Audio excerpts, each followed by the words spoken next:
Well, let me begin by welcoming everyone to the webinar today on responding to the Afghan refugee crisis in the United States and Canada.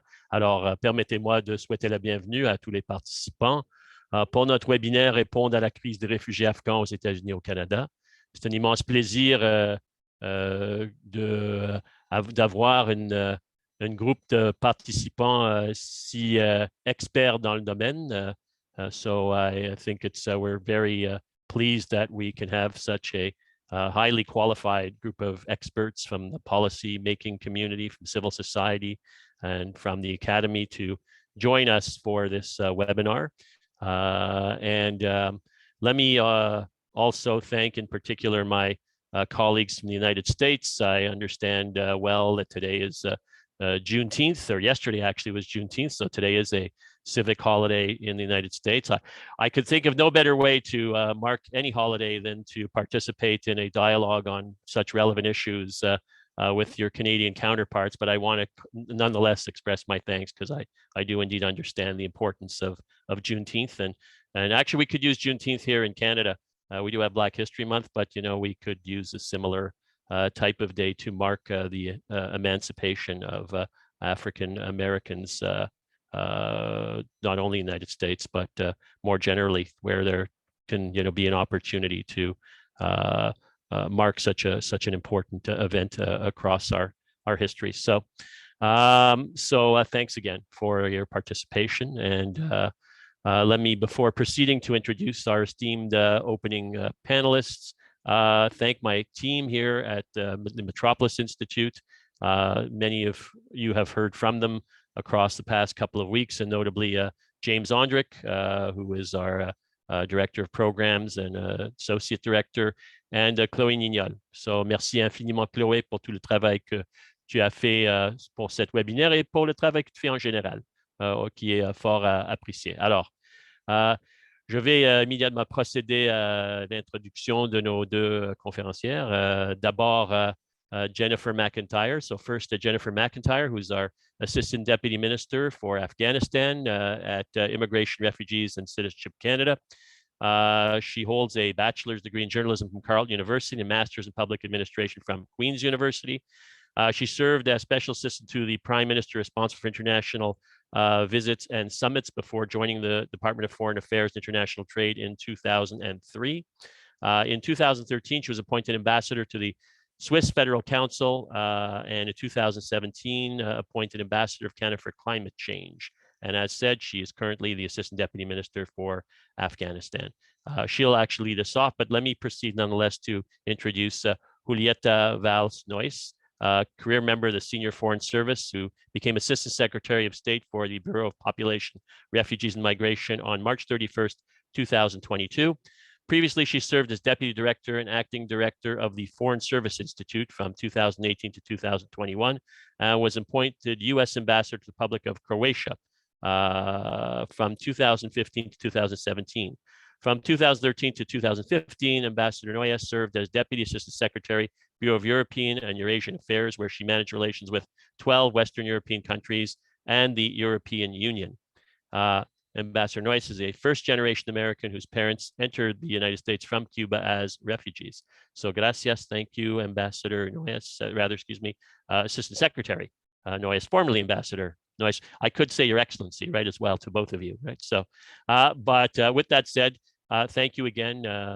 Merci beaucoup pour accepter cette invitation, et nous espérons qu'aujourd'hui va porter fruit dans les relations entre nos deux pays, des grands amis historiquement, et espérons que notre grande amitié va se poursuivre dans les années à venir. So with that said, I invite Jennifer McIntyre to take the floor, right? I don't know if I call it a floor, the virtual floor, we'll call it. So the virtual floor works, Jack. Thank you very much. And before I begin, I did want to acknowledge that I'm joining everyone from Ottawa on the traditional unceded territory of the Algonquin and Anishinaabe people. And ça fait vraiment plaisir d'être ici avec toi, Jack, avec toute l'équipe de Metropolis pour fêter vraiment, pour marquer la Journée internationale des réfugiés. And I know that my colleague, my American colleague, I understand she also speaks French, so I will not hesitate to dabble a little bit as we go forward. So first, let me say big thank you again to Metropolis for bringing us all together. You know, it's an important day, and earlier today we saw our Prime Minister, who marked a World Refugee Day, but really reiterating Canada's commitment to our long-standing commitment to welcoming people from all over the world, peu importe leur identité et leur origine, pour faire leur vie ici au Canada et pour enrichir notre pays. And I think when we look at the Canada-US relationship, and I know that my American colleague is a career diplomat, myself as well, and I spent some time in Washington, and what you see very quickly is that the United States and Canada do everything together. And collaboration on resettlement is a really big piece of the puzzle that is our international collaboration on peace and security, including in our neighborhood in the Americas.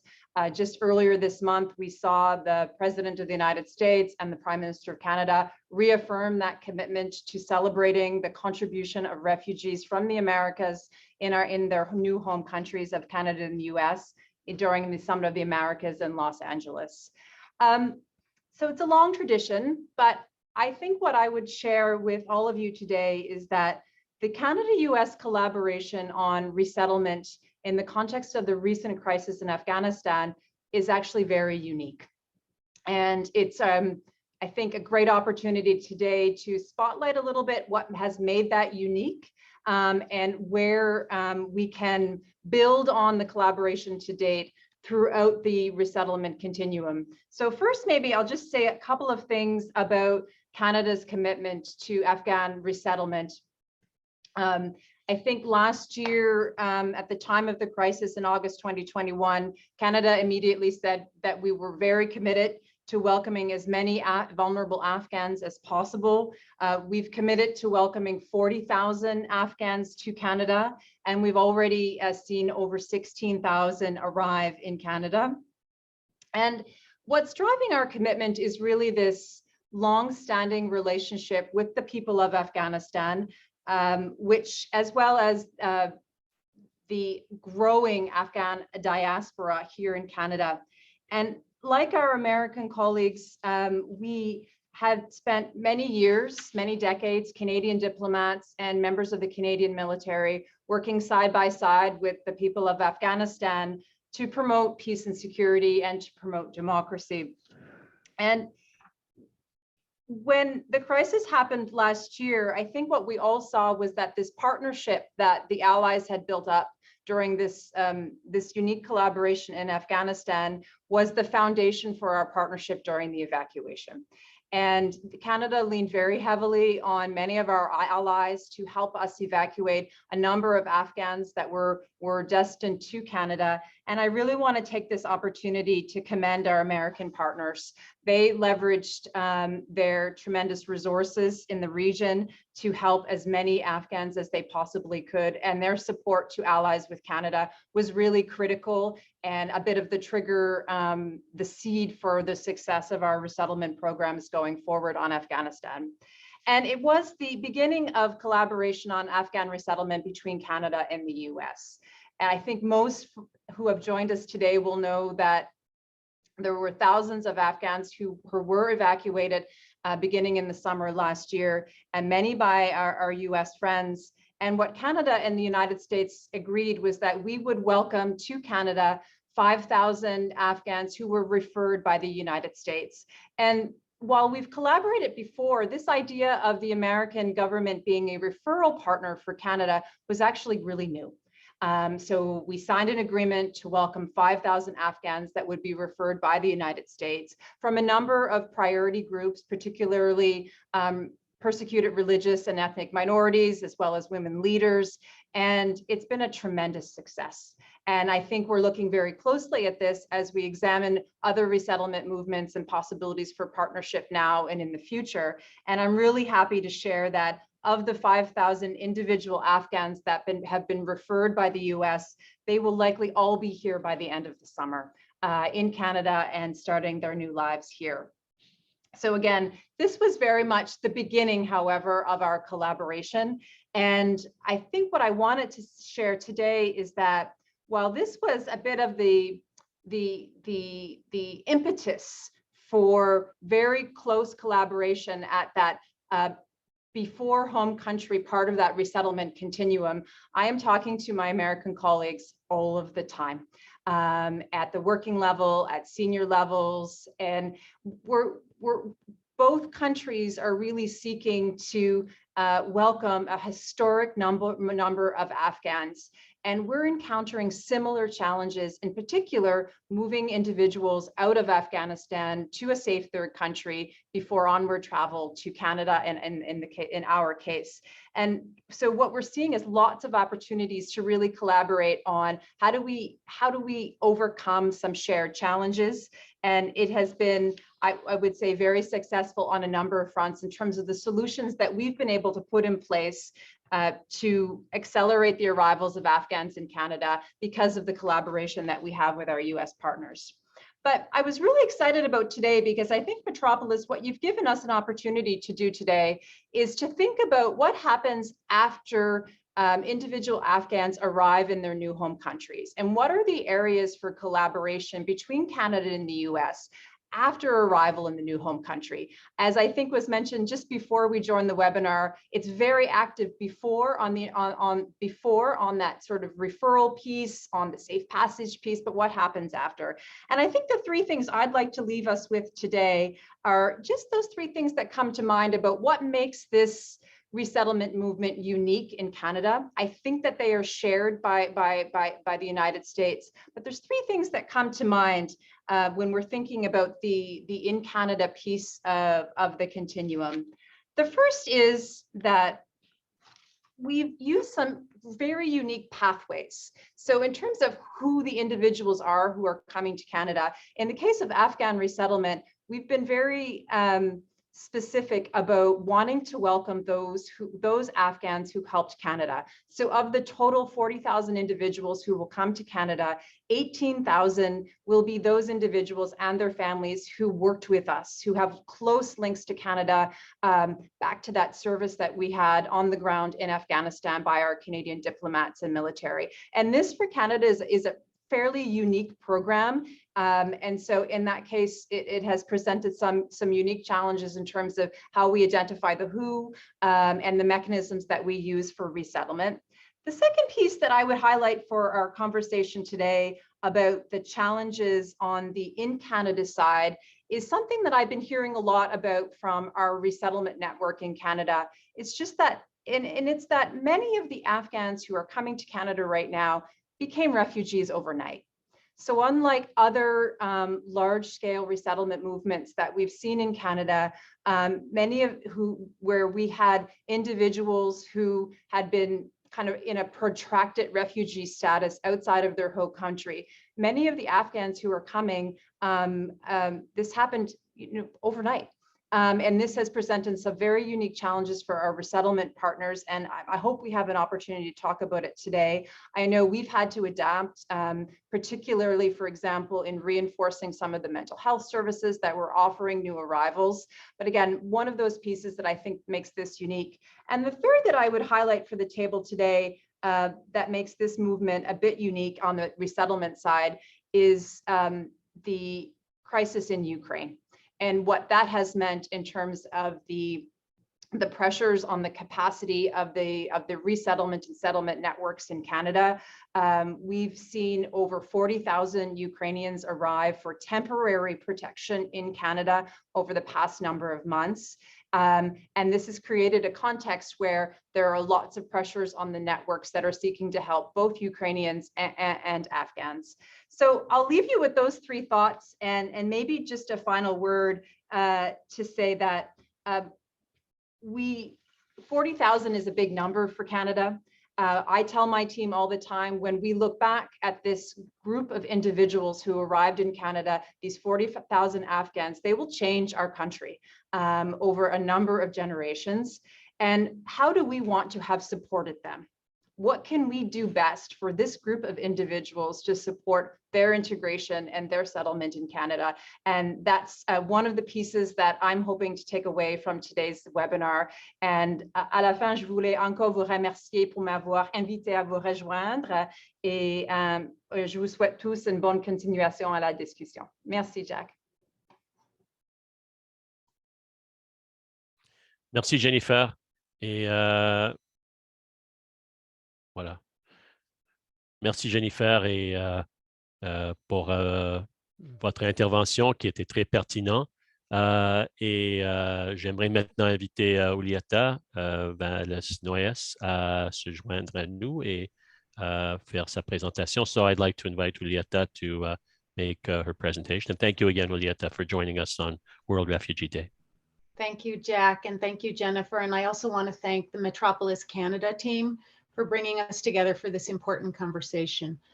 I was honored by your invitation to appear today on World Refugee Day, and because we have no better and literally no closer friend than Canada. I'm very excited about this opportunity to exchange ideas and best practices for addressing this complex challenge.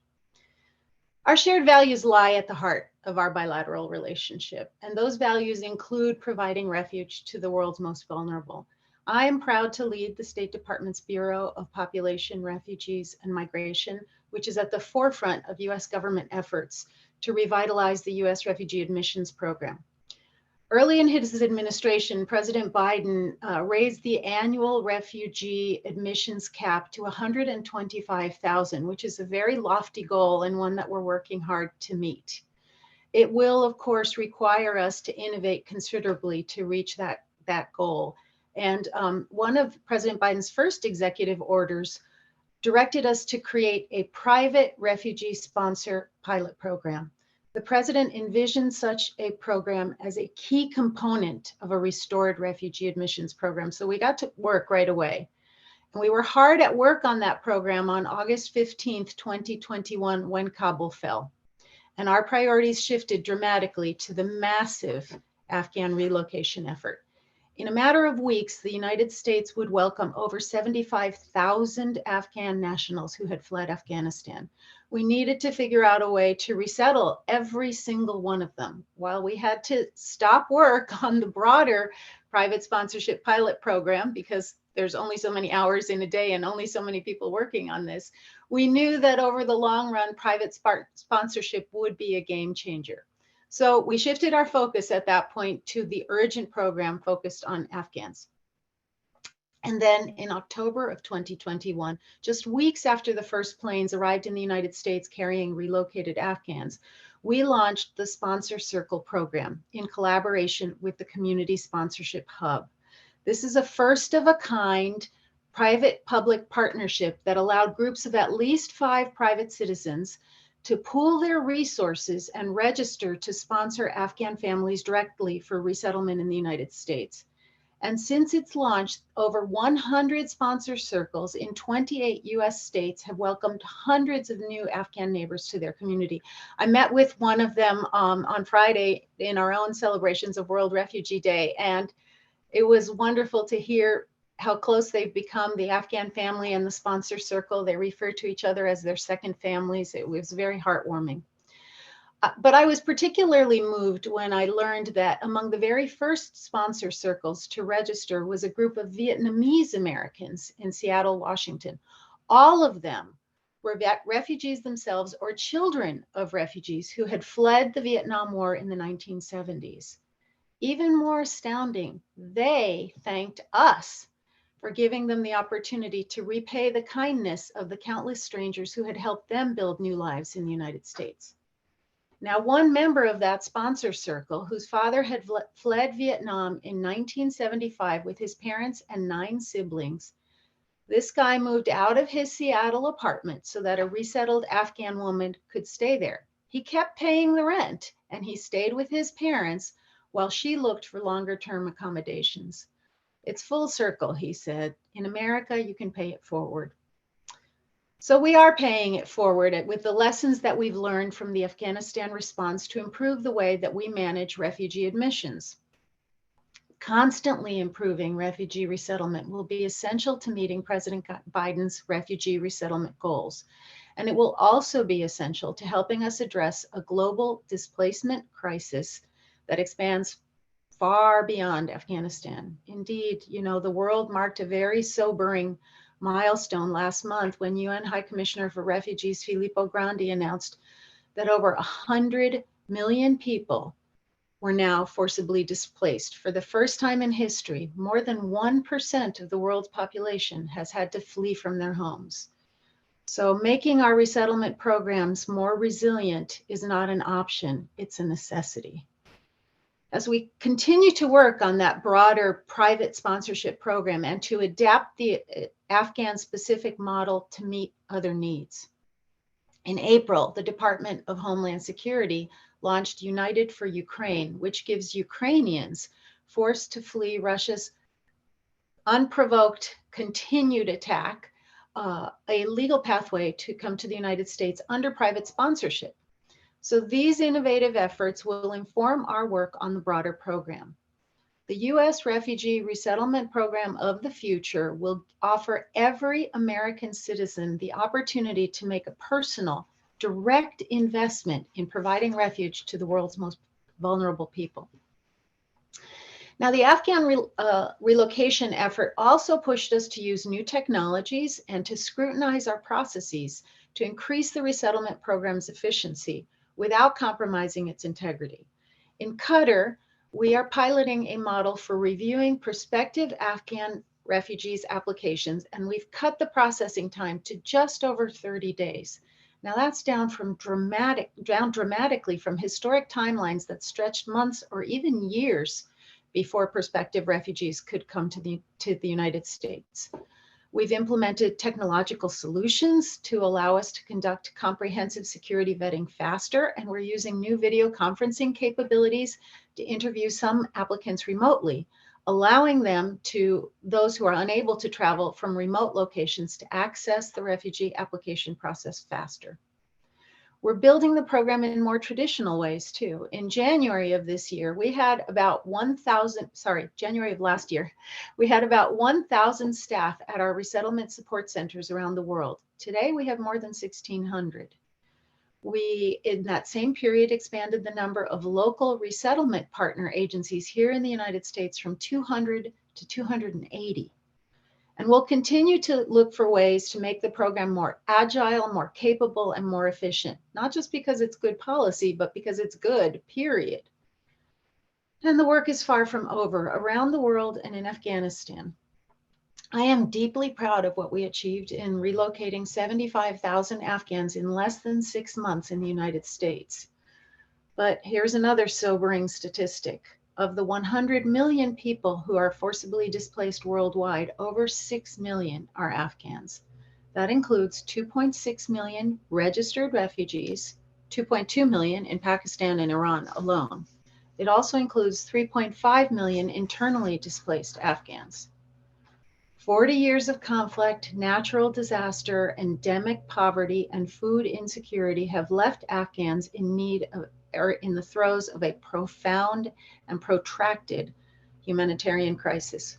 Women, religious minorities, people from LGBTQI plus communities, and so many others face increased risk of persecution at the hands of an empowered Taliban. Afghans will need our assistance and our protection for a long time to come. And that's why events like this are so important. Bringing together our best minds in forums like this one help us to find new and better ways to deliver humanitarian assistance and protection services. That doesn't just improve our programs and our processes, it keeps hope alive for vulnerable people dreaming of a better and a safer life and a better and a safer future for their children in Afghanistan and in too many other places around the world. So thank you again for inviting me to today's proceedings. I regret that I can't do the translation into French. My French is a little too rusty for that, but I can't wait to hear the outcome of this critical conversation. Thank you again. Thank you very much, Julieta and Jennifer, for your presentations and for your insights, which are much appreciated, and a great start, I think, for our conversation going forward. With that said, I want to proceed to invite our chair for the first session, Justina Dillon, to the virtual floor. Justina is a professor of law at Humber College, teaching law and international law, focusing on human rights, development, transnational and business law. She's worked in conflict, post-conflict, and transitional countries and regions on justice and human rights issues. As a fellow at Harvard's Kennedy School's Carr Center for Human Rights in the State Building and Human Rights for Afghanistan, Pakistan program, she advised the Pentagon and U.S. State Department on intervention and foreign policy. Justina, it's in your hands at this point, and thank you so much again for agreeing to chair today's session. Thank you very much, Jack, and thank you very much. Hello, everybody. Thank you to Metropolis, and thank you to the opening keynote speakers for setting the stage for a really interesting conversation. Our panel is full of amazing people that I'm just about to introduce, and that their full bios will be uploaded on the chat in case I miss something. And I think that one of the things that our panel hopes to look at is the practical implementation of the policy considerations and the policy and the lessons learned that were mentioned by both Jennifer and Julieta. I agree wholeheartedly that there's a whole set of shared values that Canada and the US have on resettlement, and that learning from each other is key. So this is a wonderful opportunity for us to talk. And Julieta, I want to thank you for giving us that statistic to remind us how large the displaced and refugee population from Afghanistan is. It is still and remains the largest in the world. And with the ongoing issues in Afghanistan, with the Taliban, organizations there like the UN struggle to continue to work with them and to protect the most vulnerable over there. I will be going there this summer to work for UN Women, trying to adjust programming in light of what the Taliban are requesting. So there's a lot of work to be done, and I think more Afghans coming. The speakers that we have in our panel, 2 from the United States and 2 from Canada, maybe 3. We'll see if the third speaker is able to make it. Chris George, the Executive Director of IRIS, Integrated Refugee and Immigrant Services, based in New Haven, a refugee resettlement agency. And he's the Executive Director. He spent most of his professional life, Chris, working on and in the Middle East, and has, and there's some many more details in the bio. He has had a long career in international non-governmental organizations, including Human Rights Watch and the Peace Corps, of course. So that will be our first speaker, Chris. Kit Tainter, she is the Vice President of Policy and Practice at Welcome US, a nonprofit initiative with the mission to inspire and empower people from across divides to unite in common purpose and welcome newcomers, meet their essential needs, and help them thrive. Prior to joining Welcome, Kit has worked for Governor Polis in Colorado and has had an integral role in shaping legislation that has passed that created an Office of New Americans. Sounds very interesting, and has opened the door for occupational licensing for all immigrants and refugees, something that we also work on and need to work more on in Canada. We will then have from our very own backyard here in Canada, Ms. Wendy Cukier, Professor Wendy Cukier, who from Toronto Metropolitan University. She is a professor at the Ted Rogers School of Management. She directs the Diversity Institute and has been the heart and soul and one of the founders of Lifeline Afghanistan. She also worked with Lifeline Syria Challenge and provides us with a lot of information and support, and is working very hard and tirelessly with the Afghan community. She will talk to us about her work.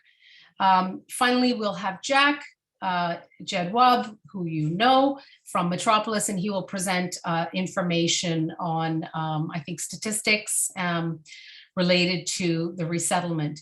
We may have John Biles, Acting Director General of the Afghanistan Settlement Branch at Immigration, Refugee, Citizenship Canada. He may be able to make it from a meeting. For the last year, he's been the Senior Director of Resettlement Operations in IRCC, and he is has been working for many, many years on resettlement. So with that in mind, and if you'd like to know much more about the speakers, their bios are posted. I would like to hand it over to Chris. Are you there? To go ahead and tell us a little bit about the resettlement policy for Afghans in the US, and in your experience, how effectively has it responded to the needs of the Afghan community? And we'd love to hear your recommendations and improvements. Chris. Great. Thank you very much. Thank you to Metropolis. It's an honor to be with this group. And I can't think of a better way, as has been said before, to celebrate Juneteenth and also World Refugee Day. We held a couple of celebrations for World Refugee Day in New Haven and Hartford over the past few days. So just to let everybody know where IRIS is situated in the structure of refugee resettlement in the United States, we are what's called a refugee resettlement agency or affiliate. At the very top, is the State Department, Department of Homeland Security.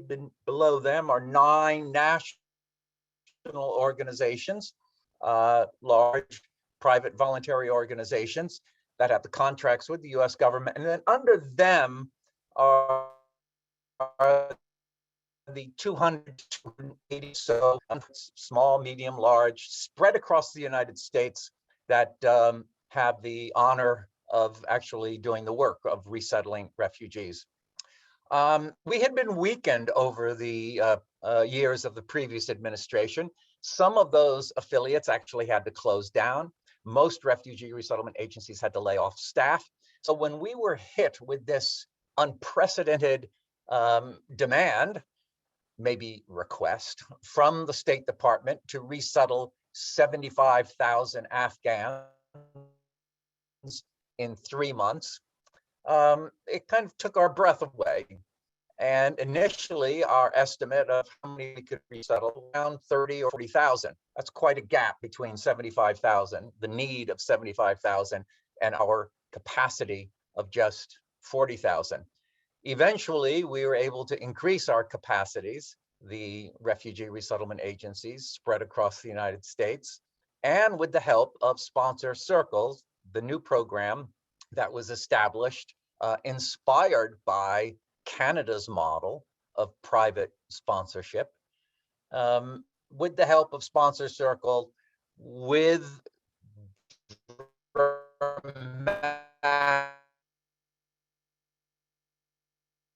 changes in the eventually resettle all 75,000. But it was tough. Now they came through a pathway that's not the traditional refugee pathway. It was called humanitarian parole. And it's an obscure, rarely used method of getting people out of imminent danger to the United States. And the parolee status, which is short-term immigration status. When they arrive, they've got a couple of years to apply for asylum. So really, for the first time, refugee resettlement agencies were dealing with people who needed, that was new. Most refugee resettlement agencies do not have immigration legal aid departments, so Afghans had to be referred out. Also, biggest question when we were told that 75,000 Afghans needed resettlement, would they have the benefit package that a typical refugee receives: food stamps, cash assistance, medical insurance, housing assistance. Would they be authorized to work? In the past, a humanitarian parolee normally would not be eligible for any of those benefits. Congress decided to make an exception, and the Afghans who came through the APA program were allowed to access all of those benefits, housing, and the other benefits as well. And they would all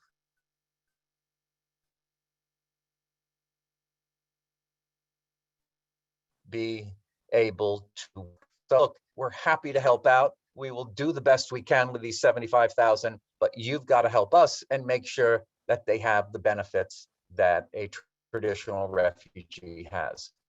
So that was helpful. Now, housing is a huge challenge in the United States. If we had been asked to resettle 75,000 people spread over a 12-month period, it would have been a little easier. But to resettle 75,000 in a space of 3, 4, 5 months, that's going to put strain on the system. And all of the refugee resettlement agencies had difficulty finding housing. We had to put refugees, we had to put Afghan evacuees in hotels, and some of them stayed in hotels for long periods of time. And if you're a family of 6 or 7 and you're in a hotel for 2, 3, 4, 5 months, that delays the start of schooling. It delays getting jobs. It delays that resettlement and integration that all refugees want to immediately begin. So that was a challenge. That was difficult. Agency. We resettled most refugees and we resettled most Afghan evacuees with our staff, case managers, education coordinators, job developers, doing the work of connecting Afghans to medical care, enrolling the kids in school, helping somebody find a job. But there is another way of resettling refugees, and our Assistant Secretary touched on it in her presentation, and that is asking volunteers to do it.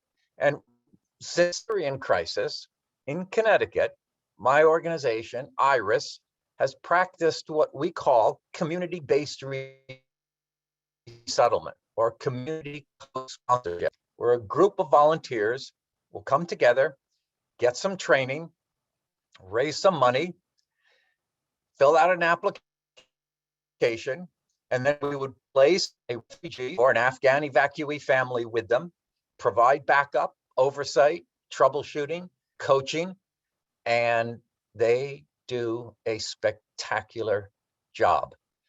Again, very similar to the private sponsorship system in Canada.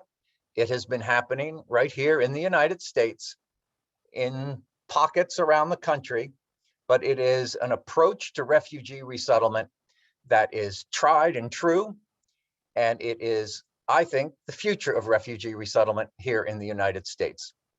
Again, the Assistant Secretary described the US government's support of this new approach, and we're looking forward to having a system here in the United States that is very similar to Canada's, where refugees will be resettled the traditional way through the US government-supported nonprofit groups, and then they will also be resettled by groups of volunteers, community groups.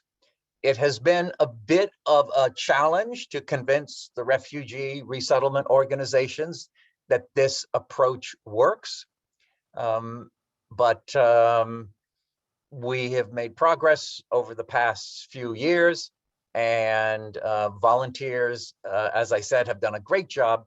So the nonprofit groups involved in refugee resettlement have become believers in this approach. So that is my recommendation for the future of refugee resettlement in the United States, is to develop a strong private sponsorship program to swing open the doors and allow ordinary or extraordinary Americans to participate in this great American tradition of welcoming persecuted people from all over the world and helping them start new lives. Thank you for inviting me to participate in this panel today.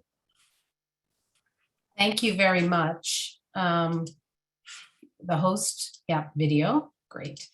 Thank you very much, Chris, and thank you for sharing your experiences. We also, and we have a speaker on the panel, we had people in hotels, and that was a huge challenge and really difficult. And it's good to hear and share and maybe come up with solutions together. So appreciate your insights. Not only do we have shared values, but we have shared challenges. Kit, I'm hoping that you are ready to go. A similar question to you, but before I ask it, I just want to remind the audience, please post your questions in the Q&A.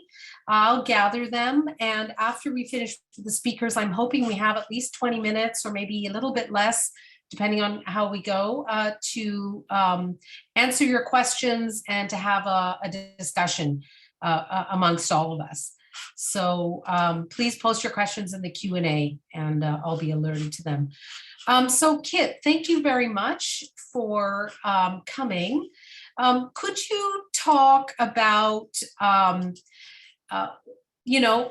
the same line as what Chris was talking about, you having been involved in a lot of policy work, maybe you have some remarks related to the policy, and of course, your own work with Welcome. We look forward to hearing from you. Thanks, Kit.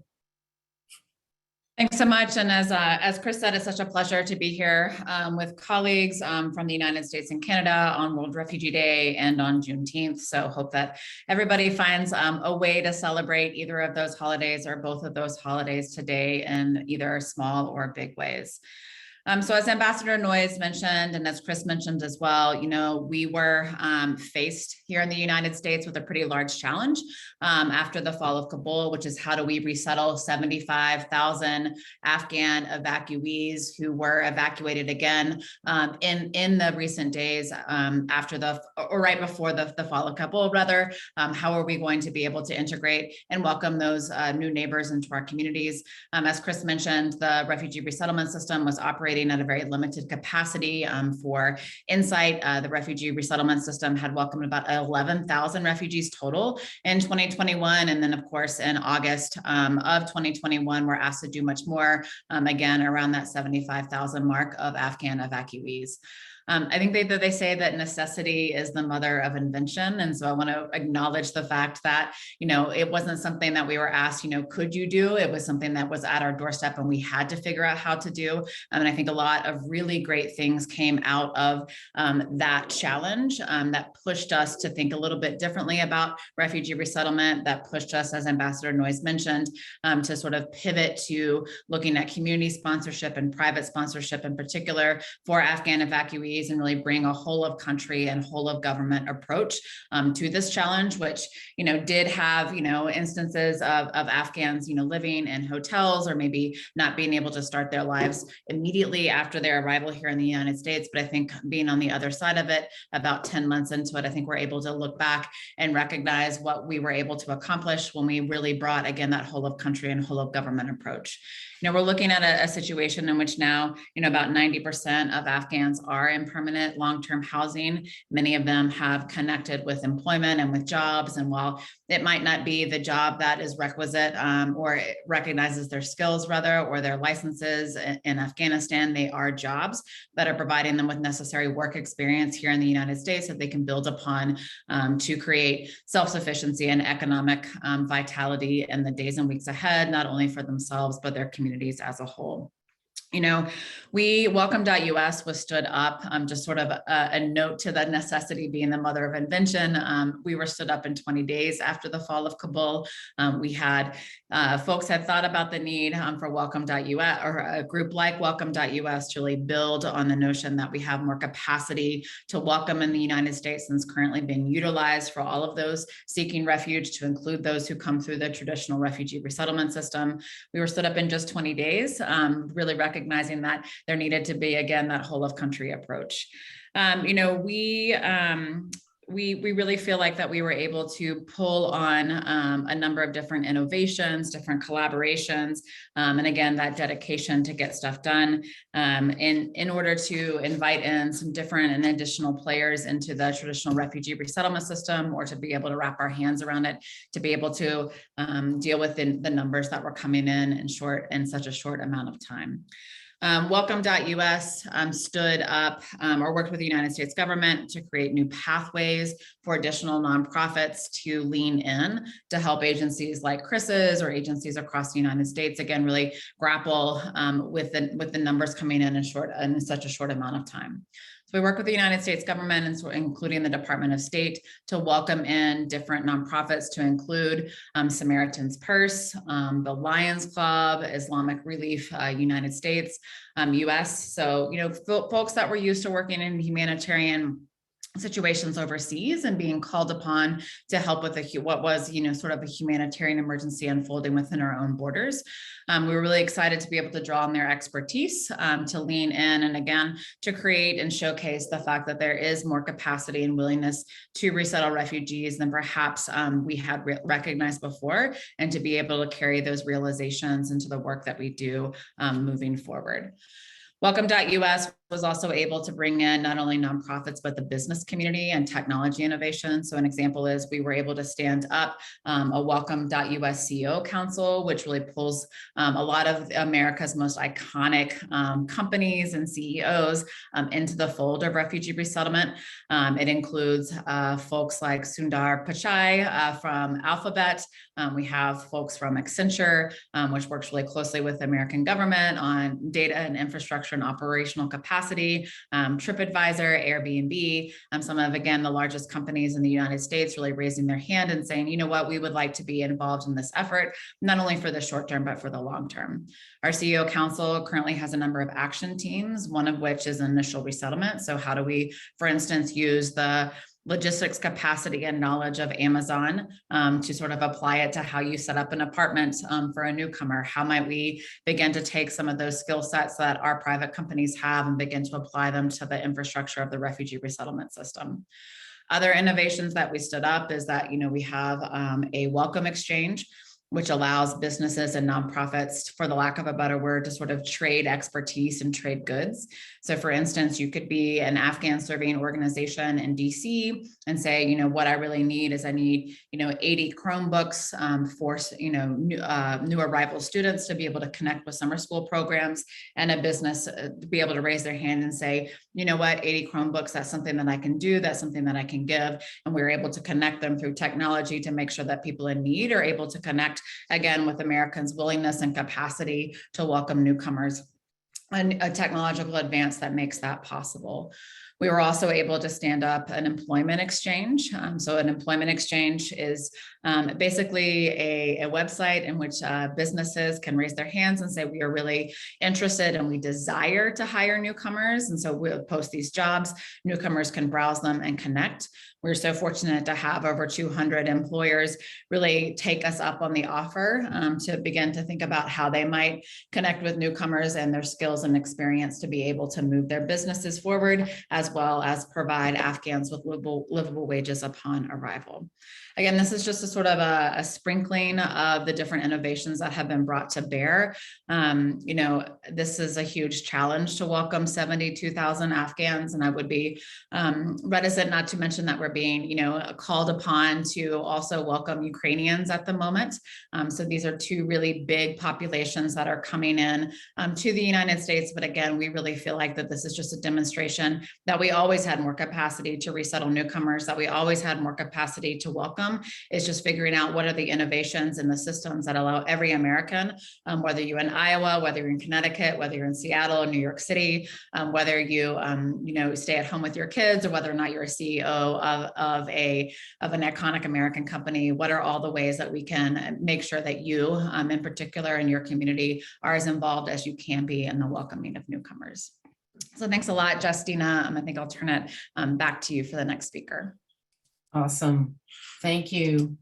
Thank you, Kit. Yeah, you mentioned a couple things that really interested me, which was also mentioned by Chris, which is the idea of being innovative and, of course, tech. I think in Canada, we also embraced that in many ways, and I'm hoping that we can get some of our Canadian speakers to address that in terms of application processing, but as you mentioned, also in terms of information and resource sharing among the community organizations. So that's always one of the things that is, a complaint, right? That nobody's talking to each other, everybody's duplicating each other. And I think that we've been forced to streamline, and I'm glad to hear some positive stories. The other thing you mentioned, which I just was kind of interested in, was you mentioned whole of government. So is this the idea that there's a policy, for example, from your population bureau that you kind of is a framework that you work within? Is that what you were kind of referring to? Well, I think, and I think this happened at the federal government level and as well as the state government level, is what are all the different pieces that government has that it can bring to address this crisis. So for instance, how can we lean on from expertise from our housing colleagues? How can we lean on expertise from our emergency management colleagues? So it doesn't exist in a silo, where we're just looking at refugee resettlement, but what are the other areas of expertise and interest that we can really bring to bear to provide the solution? And so, while it wasn't ideal that people were placed in hotels for sure, it did provide a different ability for different folks to lean in and provide their solutions to the challenge to, again, get us to the end goal of that 90% and eventually 100% being permanently housed. Yes, that's great. That's excellent. Those are excellent statistics. Congratulations on that. So thank you. Thank you, Kit. Now we'll turn to Wendy. Wendy, we've discussed a few questions. You have a presentation, and I think you're going to talk to us about the work you do on pathways to employment and private sponsorship. And here we're going to hear to my American colleagues, you're going to hear about some of the things that we've done in that vein, and we're pretty proud of it. So Wendy, over to you. Great. Can you see my screen? Yes, we can. And you. Okay. I'm trying to... Sorry, I can't seem to... I think if you just press here it is. slideshow. Sorry. Yeah, no, I know where it is. I just couldn't get to it because of the taskbar. So thanks very much, and really appreciate everybody making the time to join us today. And I do think there's some real merit in talking about cross-border collaboration. So I'm going to talk a little bit about Lifeline Afghanistan and how it builds on work that we've done. So I work at the Diversity Institute, which is a research center at Ryerson University, which has an action orientation, and we have about 130 full-time staff. We're the research lead for the Future Skills Center, which is a $260 million investment by the federal government. And there are some important relationships here. So in terms of our experience, like many Canadians, I'm the child of a refugee. And in 1979, I worked with Operation Lifeline to privately sponsor Vietnamese refugees. I think we privately sponsored 40,000 in the course of a matter of months. And so in 95, when the Syrian refugee crisis hit, we formed Lifeline Syria and then the Lifeline Syria Challenge, which was a project of the university specifically, and we privately sponsored about 400 Syrian refugees and worked through a collaborative model with employers, community groups, settlement agencies, faith-based groups, and so on, to help them build the social capital that they needed. And, you know, from my point of view, there's lots of evidence that our initiative in 95 was a success, even if there were wrinkles. Jack can confirm this, but 10% of Canadians claim that they were engaged in some way with Syrian refugees. And from my point of view, in addition to you know, driving nation building, in addition to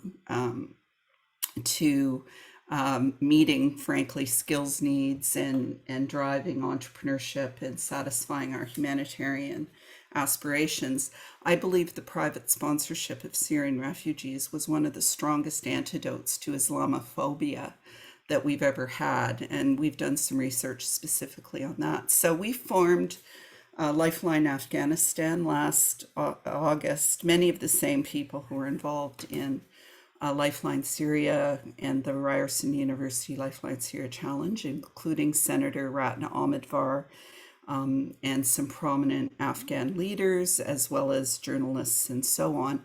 And we really were focused on this.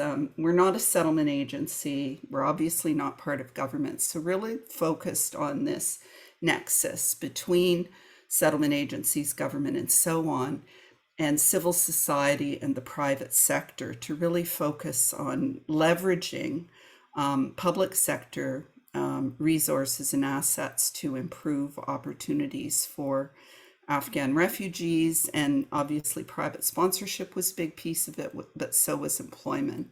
And again, we pulled together settlement agencies, organizations that work with newcomers and immigrants, but also employers, faith-based groups, and so on.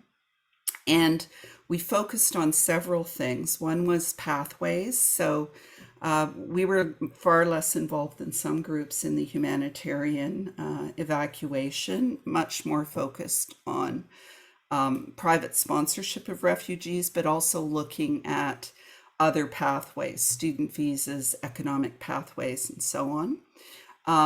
Our work in settlement was not really a priority, but became a necessity. And so we mobilized a couple of $1 million of in-kind donations, and, you know, they needed shoes, we got them shoes, just responding to sort of immediate needs.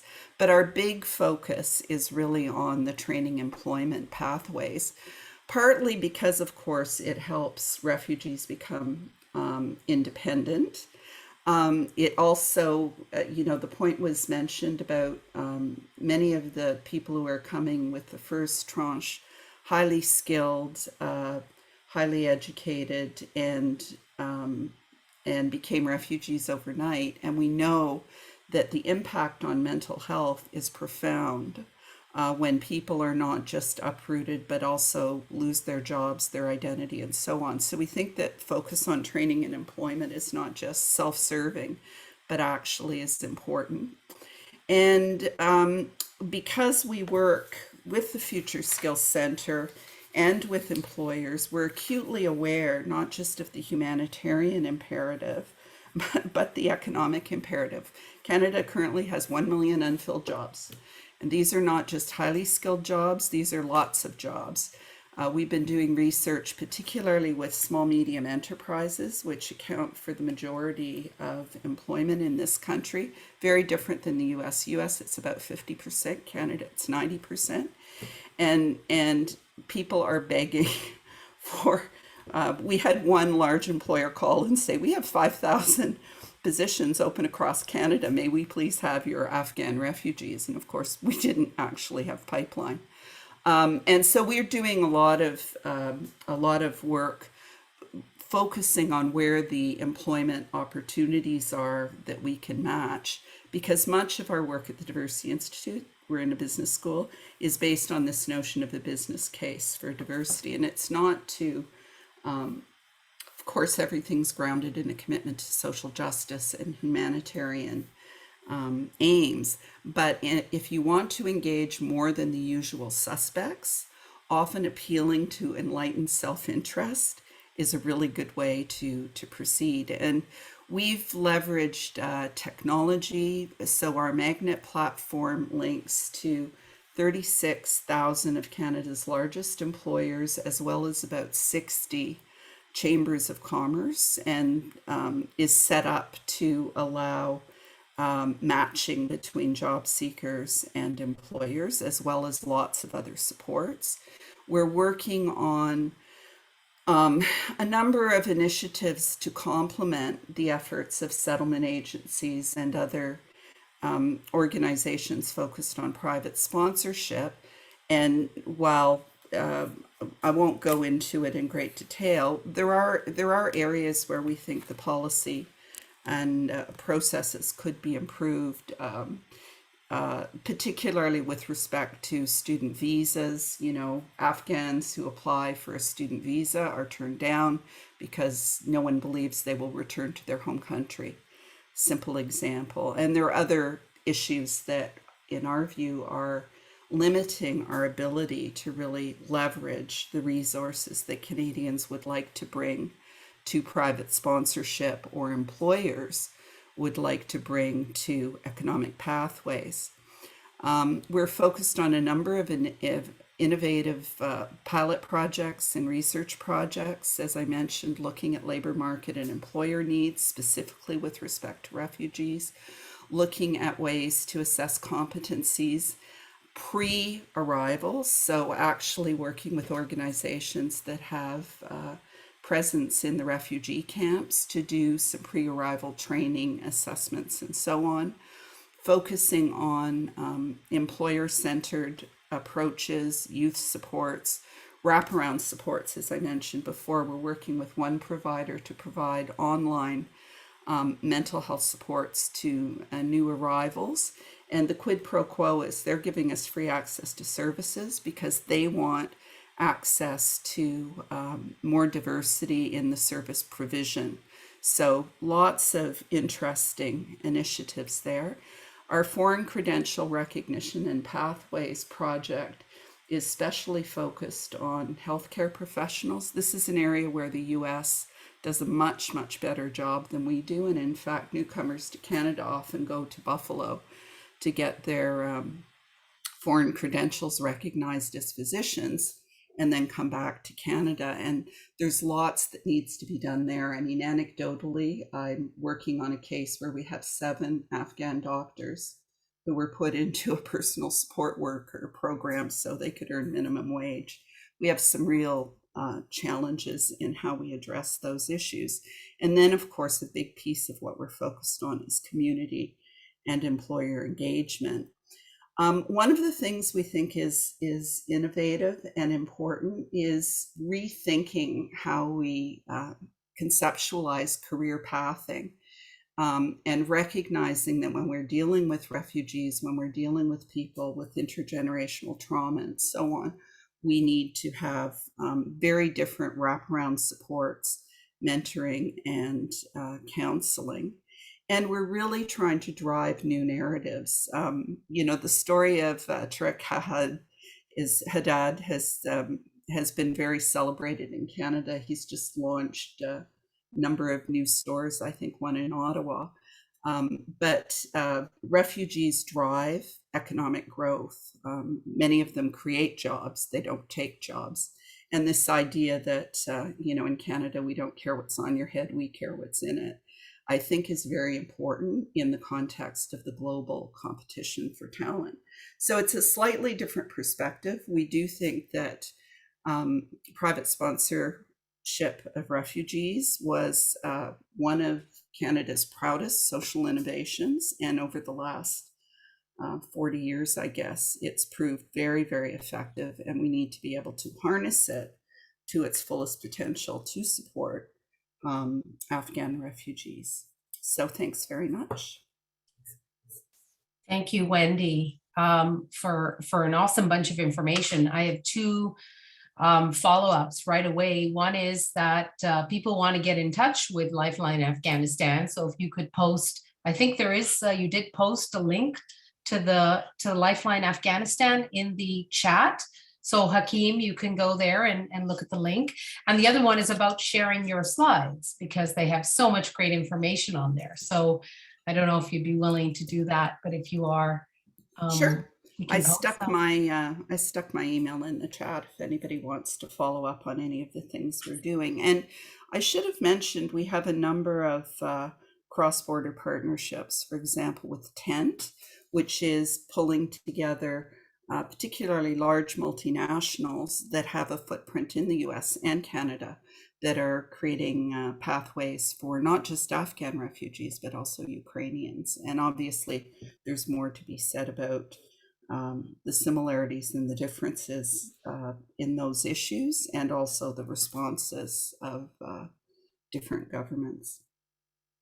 Yes, you're right. And we had an opportunity to discuss a little bit about that. And in the general Q&A, if anybody wants to raise questions related to that, please do.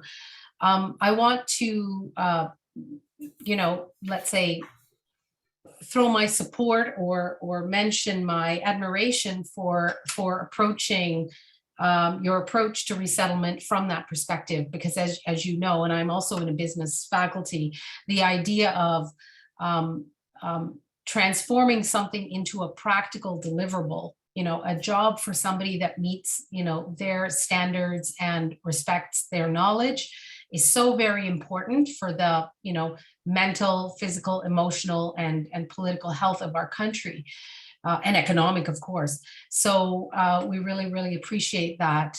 I wondered, and maybe after we have Jack, we can have maybe all the panelists come back in and talk with each other about what the US is kind of thinking in that area of private sponsorship and leveraging the private sector in the work that they do. So I'll just throw that out there, and then, after we've had Jack, we can come back in as panelists.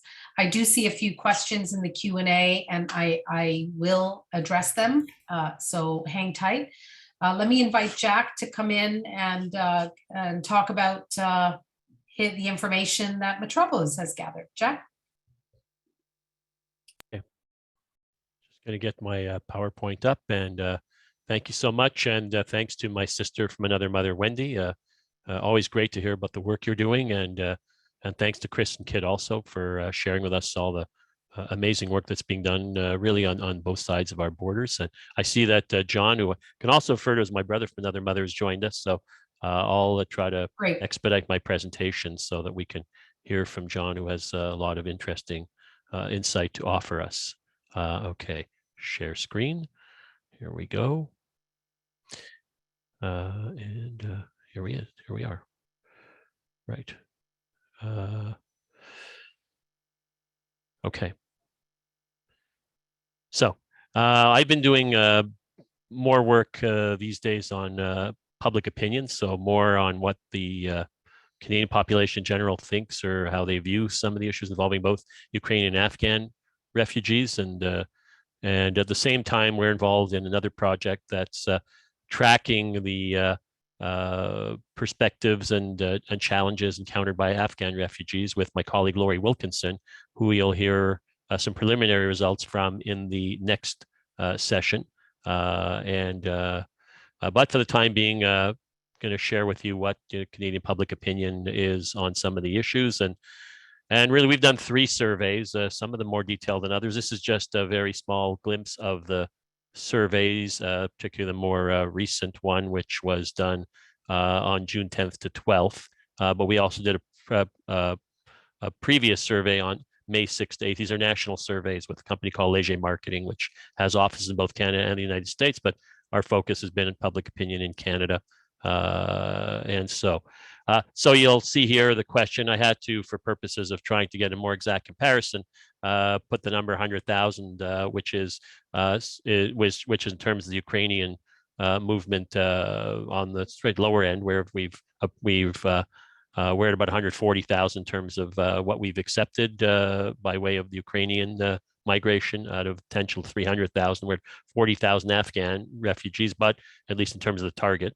But in terms of, for purposes of, or rather better understanding how the groups are respectively viewed, I had to level the number. And what you see with an equal number assigned to each is that Canadians are more likely to think that that number would be too many with respect to Afghan refugees, but to a lesser extent feel that way about Ukrainian migrants. So just to keep that in mind as we go forward. Do you have a positive or negative view of Ukrainian refugees and Afghan refugees respectively? And you can see that the very positive view is higher when it comes to Ukrainians, 38.5 plus 51. We usually collect up the positives, so that'd give you about 90% positive. With respect to Afghan refugees, about 75% positive, right, if you collect up the two. But you can see here a 15-point gap in terms of the very positive view of both groups. So a difference there. What I thought was particularly interesting, this is the comparison of the previous surveys, positive views on Afghan refugees and views on Afghans. So I removed the word refugees from the question on the two separate periods, mind you, the May survey and the June survey. This is from the May survey, this is from the June survey. And you can see about a 15-point drop in favorable views of Afghans as opposed to Afghan refugees. When again, I lift the word refugee from the battery of groups that we asked questions about, so that there's more of a stronger reaction, as you can see here, when the word refugee is attached to the group. Now we get just into some of the main challenges that Canadians feel, and we'll see what the challenges as encountered by Afghan refugees themselves are through the survey work that Laurie will present in the second panel. But here's the perception that Canadians have when asked about what they think the main challenges refugees encounter when settling in Canada. The main challenge they perceive is finding a place to live, 42%. That, by the way, differs from previous surveys we've done. We haven't done this kind of survey for a couple of years, and IRCC does surveys that they commission as well, asking similar types of questions. And generally, the top challenges in questions asked 2 years ago by IRCC and previous are finding employment and learning an official language. So those two challenges have been really, really strongly eclipsed by finding a place to live, which is a perception that Canadians have about what the biggest challenges are.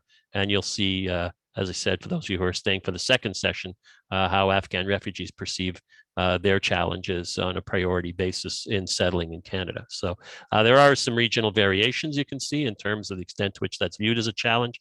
I do have, by the way, the breakdowns in a much more detailed presentation that will probably release next couple of weeks for cities, main cities in Canada. But you can see here provincial variations, and the biggest variation is in BC, where 59% feel that finding a place to live. For my American colleagues, that's British Columbia, by the way, not BC. It's not before, not before Christ, but British Columbia. So finding a place to live, 59%. And you can see here that the population or province where there's less likelihood of feeling that's the biggest challenge is Alberta, right? Which is where you have cities like Calgary and Edmonton. And Quebec has an interesting position on this too. It actually picks learning an official language, in this case French, above finding a place to live as the main priority that the refugees encounter when settling in Canada, or in the particular case of the French population in Quebec. So these are from two surveys, one done 2021, one done 2022, coinciding with the main influx of the refugees/migrants and that period. And what you can see here is that with respect to Ukrainian refugees, 46% of Canadians would be willing to allow them to live in their home on a temporary basis versus 25% of Afghan refugees. So a 20-point gap, quite significant. I actually don't believe that the 46% figure is, I think that's a sort of what people indicate their willingness to do, not actually willing to allow to that degree. That's almost half of the population of Canada permitting the refugees to live in their homes on a temporary basis. I would not think it's that high, but this is, again, these are opinion surveys. It's more indicative of people's feelings or what they like to do. I don't question that many of them would do this, but probably not that high percentage. But what's significant here is that gap between the two groups, which is should not be the case, obviously. Just trying to probe a bit further into where people's positive or negative views sort of align when looking at some of the demographics or some of the social indicators in the survey. And what you see is that people whose household financial situations are being described in terms of their own assessment as very poor, you get less positive ratings of the Afghan refugees. It's where people's finances are very good that you get more positive ratings. So you can see there's something we need to be mindful of and watch out for in terms of the way in which our economy is evolving right now, and whether that could result in some negative spill out, which we need to be vigilant about with respect to refugees coming here. Finally, I want to go to talk about a project that I think we're in the process of working on. This is actually a project I've adapted a bit from a newly signed initiative with the territory of Nunavut, where we're constructing a sustainable housing index. And so I think that one of the areas we need to do more research about, and we're hearing this from our American colleagues, is a shared challenge, and globally it's one, is the whole issue of housing, and how it would have been very difficult to predict all of this, I suppose, in advance, although we could have seen it coming to some extent. How we can create an empirical study that permits us to have a better handle on what the housing challenges are. So that's one of the issues that we're doing, where we're looking at in terms of an initiative we're pursuing in Nunavut, which is a territory that's largely inhabited by Canada, one of Canada's Indigenous populations. And something I think that we need to think about again more broadly, and ideally potentially in terms of our conversation with our American neighbors, work with our colleagues who we've been discussing empirical studies around migration indexing at the New American Economy, which is now, some of you may know, part of the American Immigration Council, or has merged with the American Immigration Council. And I would direct some of you who are interested to our integration index, which for the past 5-6 years has tried to do this type of benchmarking in terms of immigration, integration, and settlement issues. And so I'll stop there. But again, encourage you to stay on and listen to my colleague Laurie Wilkinson, and on that panel with American and other Canadian colleagues. And thank you all for participating today. Thank you, Jack. It's so important to hear what Canadians are feeling. And it's a little disheartening because I saw those statistics in our Ukrainian panel as well, about the comparative, and makes me realize we still have a lot of learning to do, right, as a country. And discrimination is alive and well in some ways.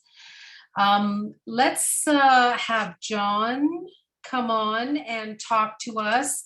We're hoping that you're going to tell us a little bit about the practical adaptations that IRCC has made, learning from the Afghan experience. We heard a little bit from Jennifer McIntyre, of course, the broad picture, and we're hoping to hear a little more detail from you. John, are you there? I am. Thank you. Okay, welcome. And my apologies for being a little bit late to join when we're in the midst of receiving flights and planning for some to come next week. There are always some urgencies. So I'm sure Jennifer mentioned this morning that there's a little over 16,000 Afghan refugees that have arrived in Canada since last August. And we have 2 more flights that are coming in the next week. And that was what I was on a call for just now. A few things I'd like to do with the time that I have with you this morning is talk about a dozen quick points of key considerations, which I know some of my colleagues in the panel have already covered, so I won't go to them in extraordinary depth. And I know that there are some speakers later in your lineup as well.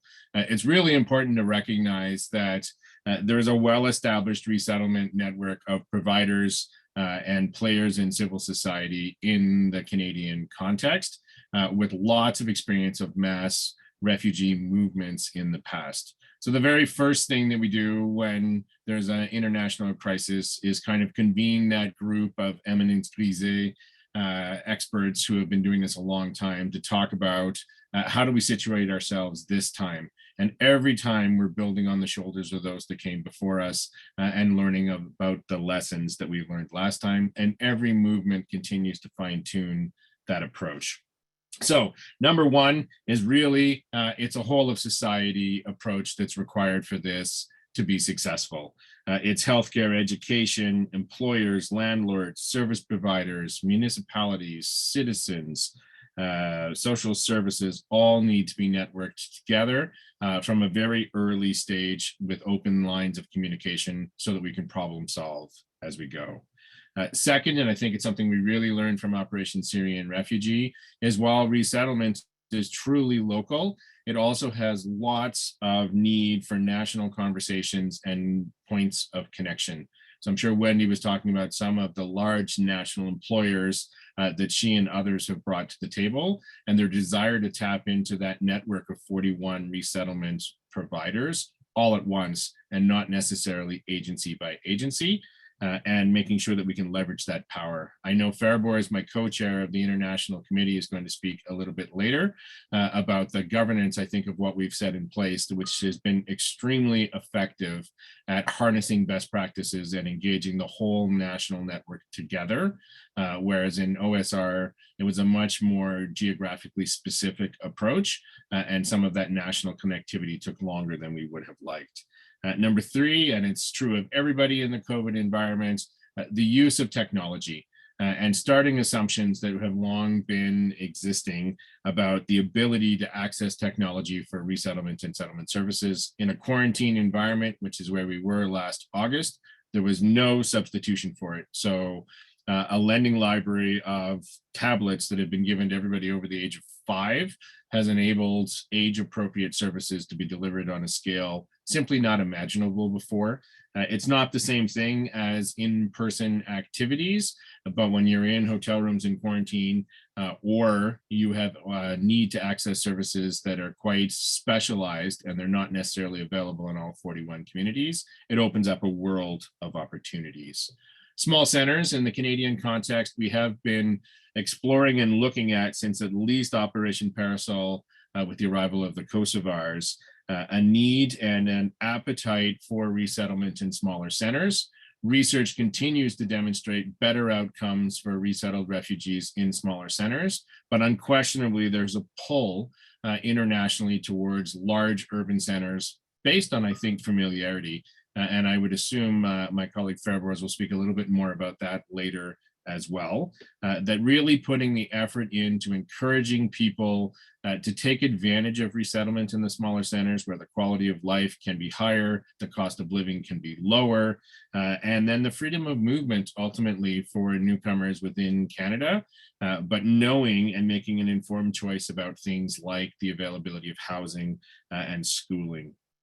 Mental health, always been an issue in resettlement, but I think in this movement in particular, because it's a long sustained set of arrivals, that those who are in a frontline position don't have the recovery opportunities that they've had in previous mass movements. So Syria was a very large number, but relatively quickly, a ramp up and a ramp down, and then a bit of a pause for resettlement frontline staff and other frontline staff to recover. That's not been the case. So we're really looking with our resettlement partners about how we keep our frontline staff healthy and well for a sustained set of arrivals. And the other side of that coin is that for the arrivals themselves, the immediacy of the trauma, the movement is so quick, there's not been a lot of opportunity and time to process what has happened and what has made people into refugees in the first place. And so as a result, there's a lot of delayed trauma that's manifesting itself a little further along in the resettlement process than we would see from those that have been in camps for some time. And so that means the kinds of services and the care and the issues that are emerging are a little bit different. Gender specific and services for LGBTQ plus refugees. This has been an area that we've been building on in the recent past, but it's particularly evident in this flow in the Canadian context because about half of those being selected are from vulnerable populations. And so which set of services the partners are engaging on the ground are shifting significantly.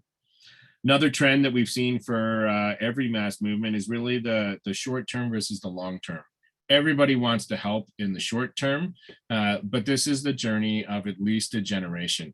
And ensuring that when our resettlement experts, after the end of that first year, be it in the private sponsorship field or in the government assisted refugee field, making sure that those partnerships are there and there are those that are going to continue to walk with these clients over the rest of their lifetimes and ensure that their children are connected and doing well, is something that we continue to work on. The handoff from resettlement agencies that are really focused on the first few weeks or months to the broader settlement system, the engagement of the private sponsors initially, but then making sure the connectivity to broader social supports and systemic supports are there at the end of the sponsorship period are things that we continue to work on. Wendy, I'm sure, has spoken about it. This is a very different refugee flow than many of the others that we have seen. It is quite bifurcated in terms of levels of education, work experience, and official language knowledge. We have some with relatively little and some with a lot. And so this balance between needs and assets and how we capitalize on the assets and help people connect to career opportunities early, while at the same time ensuring that the supports are there for those that are not ready for the employment sphere, means two very different populations that we're preparing and helping as things move forward. Penultimately, refugee flows deeply personal. If it's a private sponsorship space, there's a lot of connections and emotions that are attached to the resettlement experience itself. In this particular context, there's also all of those personal connections between senior officials in the military, in the media, in the diplomatic sphere, in the not-for-profit sector that have actively connected with many of the refugees that are arriving in Canada. Typically, government-assisted refugees are selected by our international partners on the basis of vulnerability. In this instance, they're selected on their basis of a connection to Canada. And so that brings a different set of players to the table, a lot of potential, but also a lot of challenges in the resettlement space in terms of who is going to do what when in order to be most effective. And then lastly, it's not new, but it's particularly relevant at this moment. Family reunification is one of the keys to success in resettlement and settlement. This is a very large movement out of an active war zone. We are coming up on the 1-year anniversary of the first arrivals. And so things like the 1-year window and opportunities to find family members that may have been dispersed to other countries has a direct impact. And we see it in our hotels. We hear it from our clients and from our service providers all of the time of how do we draw those connections together and try to reunite families in any way that we can in order to facilitate the beginning of the healing process. So lots of things that are kind of on the continuum that have been developing for lots of mass migration populations have just been brought into stark relief in this particular population. And lots of different approaches have been tried.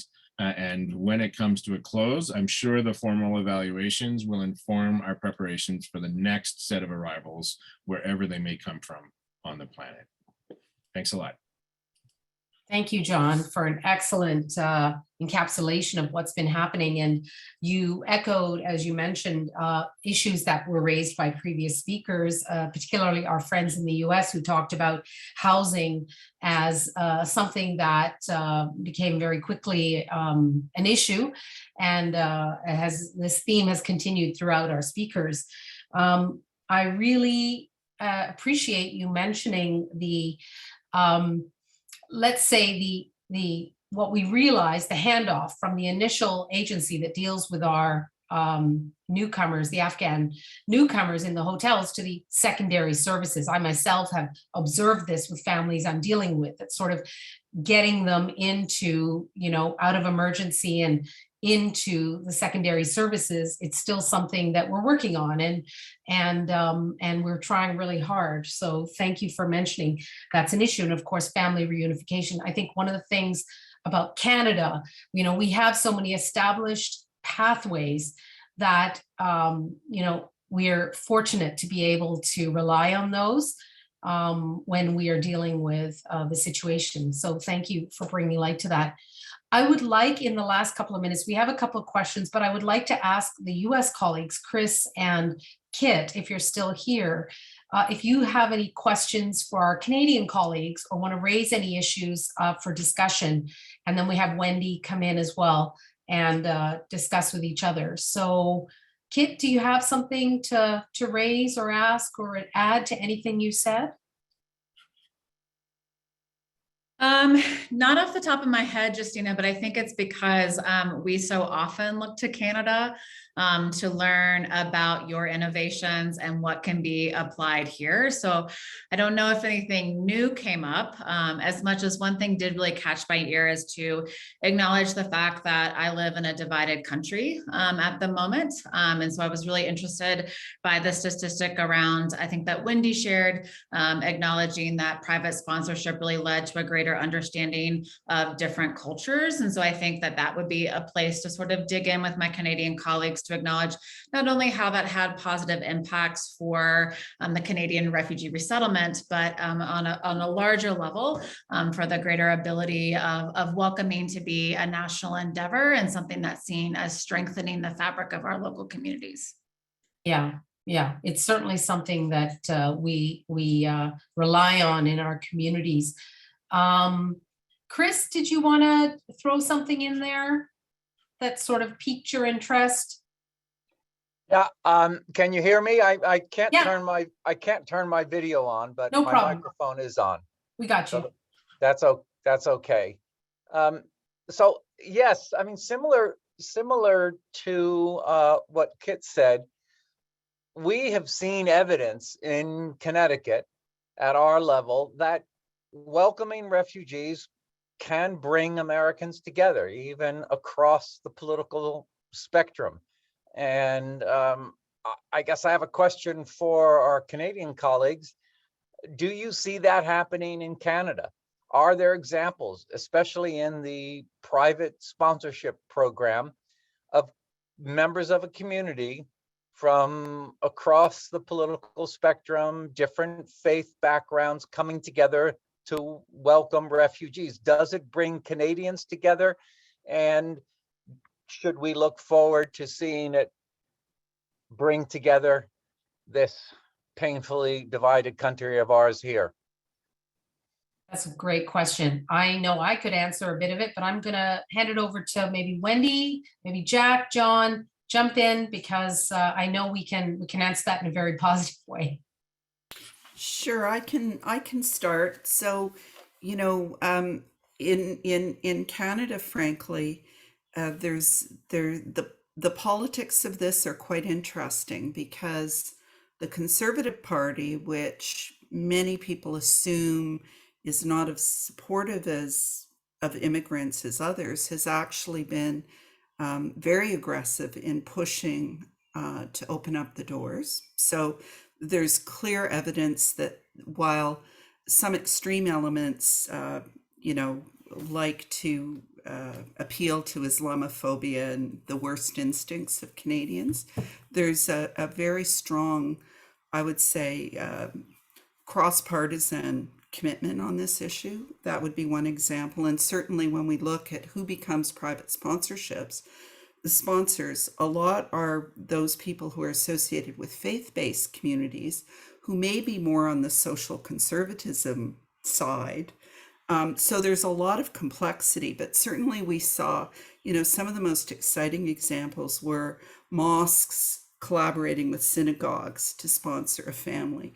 We expected that urban centers would be more welcoming, and in fact, our experience was we almost had to pull in security in one of the small rural communities because so many people were showing up at the door with meatloafs and gifts for the Syrian refugees. So it's very complex, but what I would say is, we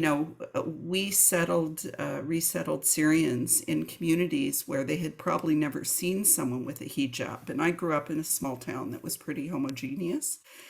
And you saw in Jack's stats, the most welcoming provinces are the Atlantic provinces. which have a lot more small towns. So there is a lot of, and Jack would know more about the demographics, but there's a lot of complexity. And I do think it's a nation building exercise. Yeah. I mean, yeah, I'd jump in and say that for the Conservatives, for those of you rather who are familiar with our politics, we're much more familiar with your politics in the U.S., I think, than you'd be with ours. But Stephen Harper, who in his last election against Justin Trudeau, tried to some extent to run his campaign as a negative campaign towards Syrian refugees at the time by trying to sort of make an association between the Syrian refugees and some of the anti-Islamic sentiment in Canada. And that was a failure. And I think Conservatives learned a lesson from that, because actually our current Prime Minister really built support on the basis of exactly what we're talking about, a desire to welcome the refugees. But, as the statistics are showing, I think we need to be very vigilant. The Ukrainian movement is getting tremendous amount of attention. It's kind of pushed the Afghan movement into the back a bit in terms of its visibility and in terms of the attention it's getting from our media. And so we need to show more stories about Afghan refugees in Canada. I heard the reference to Tariq Haddad before. There's a bit of a poster person, right, as in terms of what he's achieved. And Ukrainians, we're seeing lots of really good positive stories, narratives, and so forth. And the Afghan refugee story is an incredible story, and it definitely needs to get much more attention, because my concern is, if indeed we're going to recession, which I hope is not the case, but if that's so, my stats are showing that there may be some negative movement that political parties can build on, and the Conservatives, while the opposition, there is another opposition party out there. It's more marginal, which I hope it stays that way, the People's Party of Canada, but it risks building on some of this if sentiment could be negative, if indeed we do see a recession.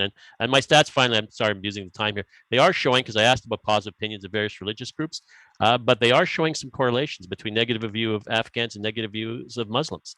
That there's a sort of a group that shares both and that makes the connections, and we need to be mindful of that and speak against that in both cases, obviously.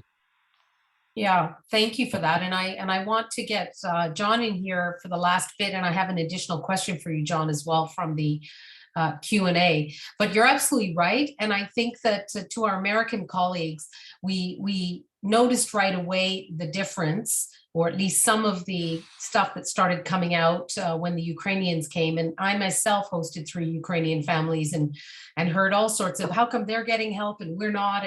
And we right away mobilized into, look, this is different, or these are, apples and oranges. Let's not let this rhetoric grow. So we're trying our best on that.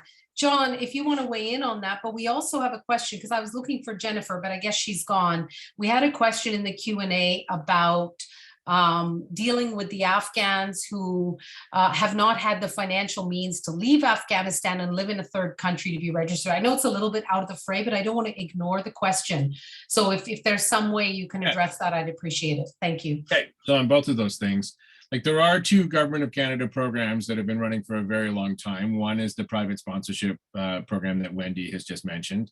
And the second is a program that used to be called the HOST program. It's now called Canada Connects, which really strives to link Canadians of longer tenure with recent arrivals, both refugees and non. And I think evaluations and opinion polls over the course of time demonstrate that personal connection does indeed shift attitudes. And we certainly learned during Operation Syrian Refugee that one of our biggest risks was that great outpouring of wanting to be engaged and an inability of the system to effectively use that many volunteers. And so we turned away a lot of people, and at its best, that just frustrated them. And at its worst, it lost us some allies. So we've spent a lot of time, and that's why we partnered with Fairburns early on to try to find that channel for Canadian volunteers to actively engage those that wish to do so. I do live in a more conservative part of the country, and it does take a very high percentage of privately sponsored refugees. And so there is unquestionably a connection between those 2 pieces. And I think it can be bridging between divides. On a good day, my mom thinks I'm responsible for the end of Canada as we know it, because she's quite out there on the spectrum. But on a bad day, on a bad day, she thinks I'm responsible for that. On a good day, she too encounters people in her every day that she befriends, and it shifts her attitudes over time. So she's kind of a bellwether for me of my own opposition that I deal with. And then speaking to those able to get out of Afghanistan or not, like unquestionably, we have a challenge with this particular population because we didn't commit like we did with the Syrians to a certain number of Syrians, point final, who were refugees. There are millions of Afghans in refugee status outside of the country and displaced inside of the country. It was a commitment to a very specific population, many of whom are still in Afghanistan. And my international network colleagues are really quite adept when someone does successfully get out of the country to get them on a plane pretty quickly. When there's large numbers, it's a charter. When it's smaller numbers, they come on commercial flights that are coming. But of course, not everybody has the ways or means to get out. And one of our challenges is the Taliban is an internationally listed terrorist organization. And so we are precluded from financial engagement that might put money in the hands of the Taliban. So the government of Canada is working with a range of third parties to facilitate crossing of those borders. And the numbers are increasing, I would say. But you're always, as everyone knows in resettlements, it's one of those ironies that third countries that might necessarily not want a lot of refugees present don't necessarily facilitate their departure either. And so there's a lot of work that goes on crossing the border between Afghanistan and third countries, and then securing the exit visas to get out. So there is work in that space, but my colleagues always implore me not to provide much detail in public because there are serious security ramifications for those organizations involved. Yeah, thank you very much for that. It's true. And in my one-on-one engagement with your office, various people, Kareem and Corinne, and I do, those issues are being addressed for those of you who are interested in that. I need to close the panel and thank everybody so much for sharing their amazing work and their insights. I think that one of the things, we learned so many things in this panel, and I think that one of the things that is just clear to us is that we just need to continue to talk to each other about the innovations and the ideas. And we Canadians on our side, we're very open. So just ask us and we'll tell you anything. And we, if you ever need anything, we're always here. So thank you very much to Chris, Kit, Wendy, Jack, and John for a wonderful discussion about the collaboration between the US and Canada on Afghan resettlement. Thank you. Thank you, Justina. Chloe, can we take a break till about 12:50? Is that okay? Yeah, sure. Okay, let's do that. So about 8-9 minutes. Perfect. Thanks again, everybody. See you soon.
Okay, so we're back.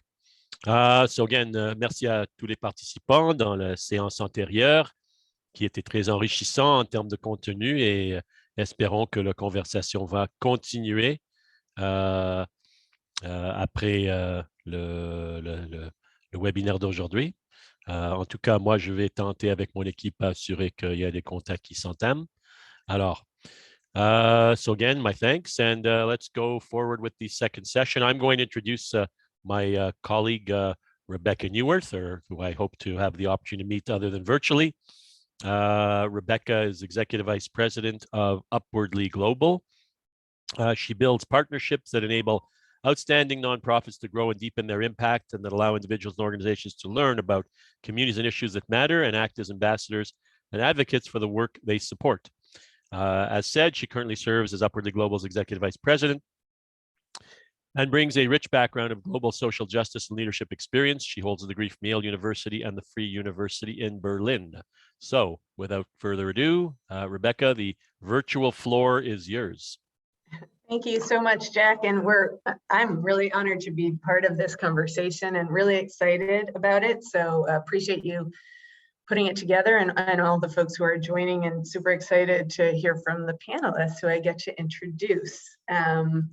The focus of this piece of the webinar is really supposed to be on some challenges that have been encountered by Afghan refugees as they enter into the United States and Canada. And I think the goal is to get a little bit more granular around what folks have actually faced and where there may be best practices that we can be learning from across countries in order to help ease that transition and support integration, which I know we all believe is a win-win when done correctly.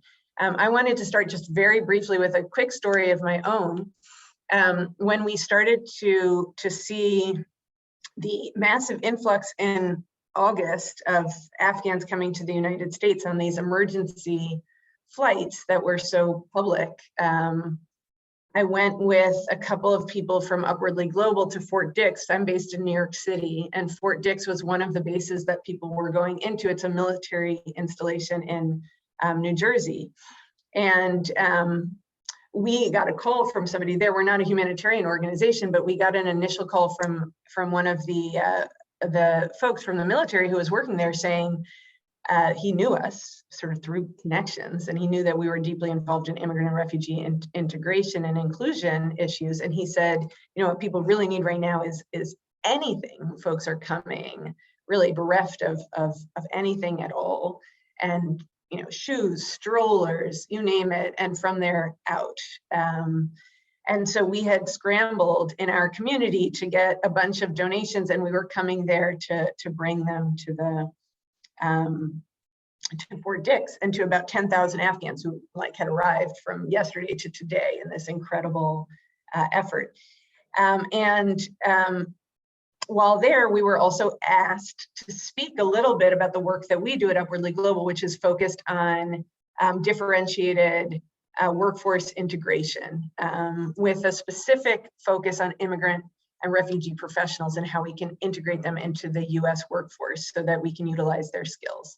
And so we set up a table, and we were told by the vast majority of folks that we met there that it was a ridiculous effort and we should just forget it, because there is not one person who is able at this moment to even think about work.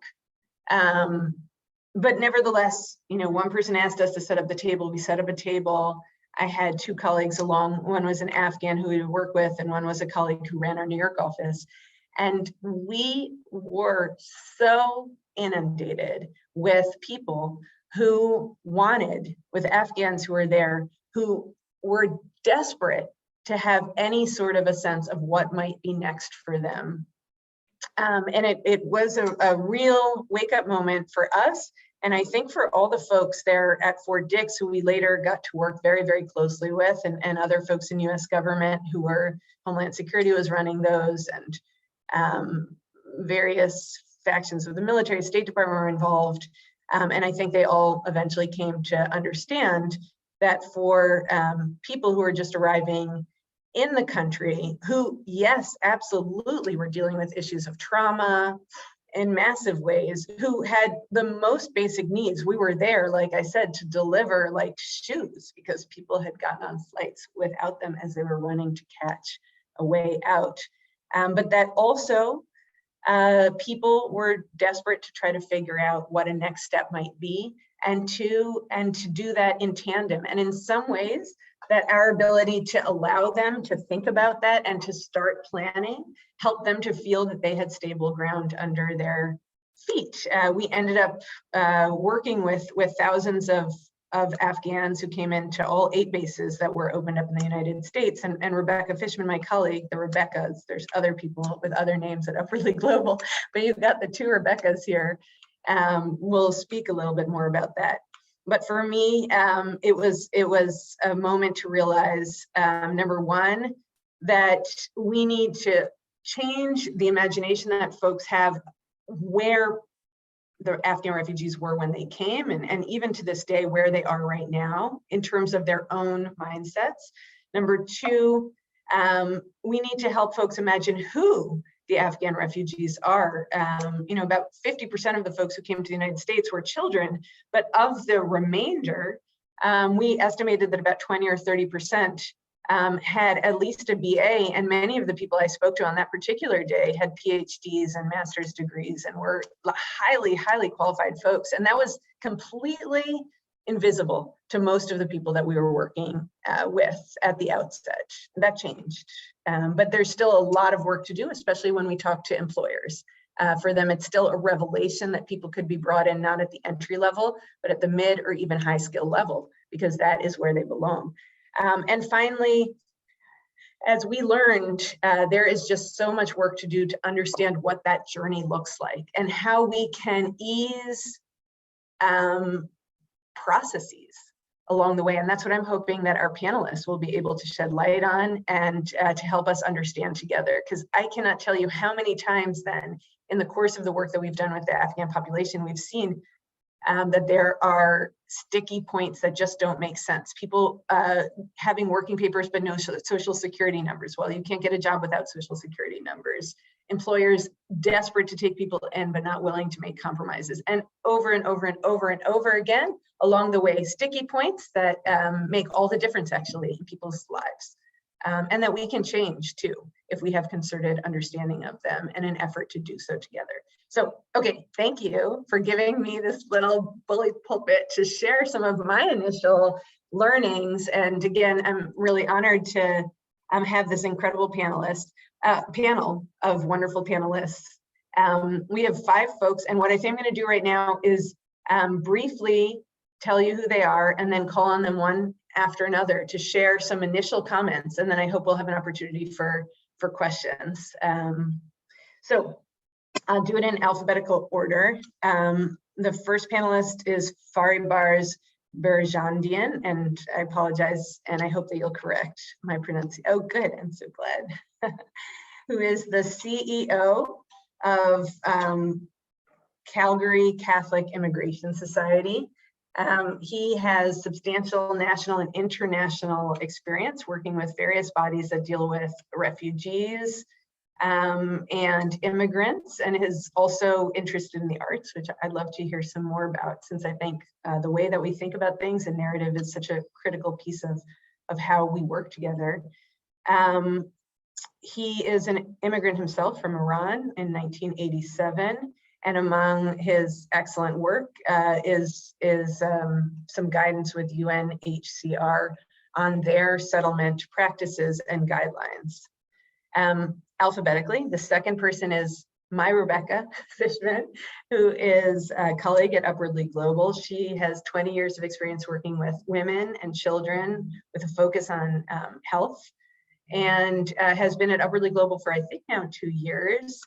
And has really been, her title is Afghan coordinator, but I want to say that she's our Afghan guru, really helping us to coordinate a multi-pronged effort to show up where Afghan refugees came in the United States, and to shift our systems to be able to be responsive to this specific population. And she's gained a tremendous amount of wisdom and has done so much work. We're so grateful for her being here today and for everything she's done for our organization and for the population of immigrants and refugee professionals in the US. Elizabeth Frank is Program Director for Sponsor Circles for Afghans. That's such an exciting new effort in the United States. I know in Canada you have much more deep experience there, and I can't wait to hear what you have to share, Elizabeth. Elizabeth has worked for 20 years on global and domestic immigration issues. She was in the Peace Corps in Armenia, I think probably towards the beginning of her career, where she focused on issues of integration. She's worked in Cairo, in Egypt, and with Darfuri refugees in Chad. And we're really grateful for you to be here today as well, Elizabeth. The fourth panelist is Aziz Rafi, who is the Executive Director of the Afghan Civil Society Forum. I'm so glad, Aziz, that you're with us because you're the only Afghan on the panel, and we absolutely need to elevate your voice and your lived experience. Aziz has an MA in engineering from Kabul, but had moved from being in issues of engineering and technology to really being in the social sector in the 1990s, and has worked with many civil organizations and human rights organizations with a focus on elevating the voices, in particular, of victims.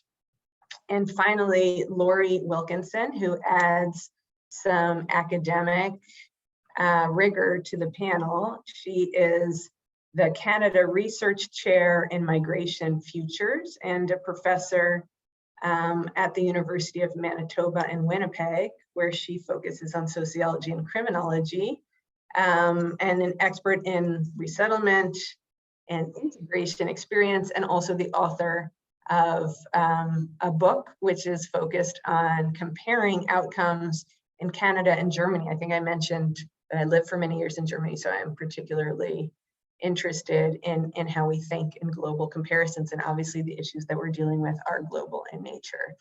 She has multiple awards in academia for both teaching and service and publication.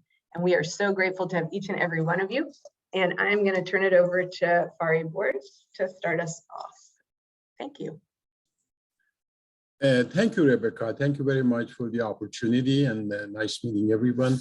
I just wanted to start maybe by recognizing all the individual and agencies and government of Canada. Actually, in the past 8 months, we have actually resettled about 26,000 refugees during the COVID. I think it couldn't happen without really a big collaborative efforts across the country and dedication of a government to put the resources in, and 80 different agencies and hundreds of individuals that actually made it happen.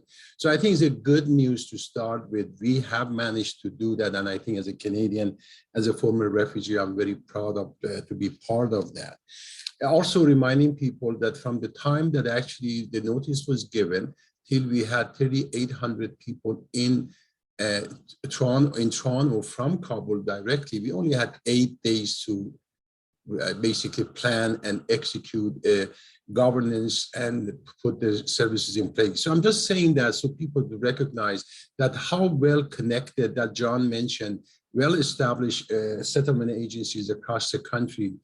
As somebody who spent 35 years now learning about what happened to refugees, I really believe refugee resettlement there's a science behind it. That's how it happens and how it works. The question that basically that we are trying to answer, challenges encountered by Afghan refugees in Canada and the United States. I think this is really the same challenges, some similarity with all other refugee cohort that they become refugee at one point.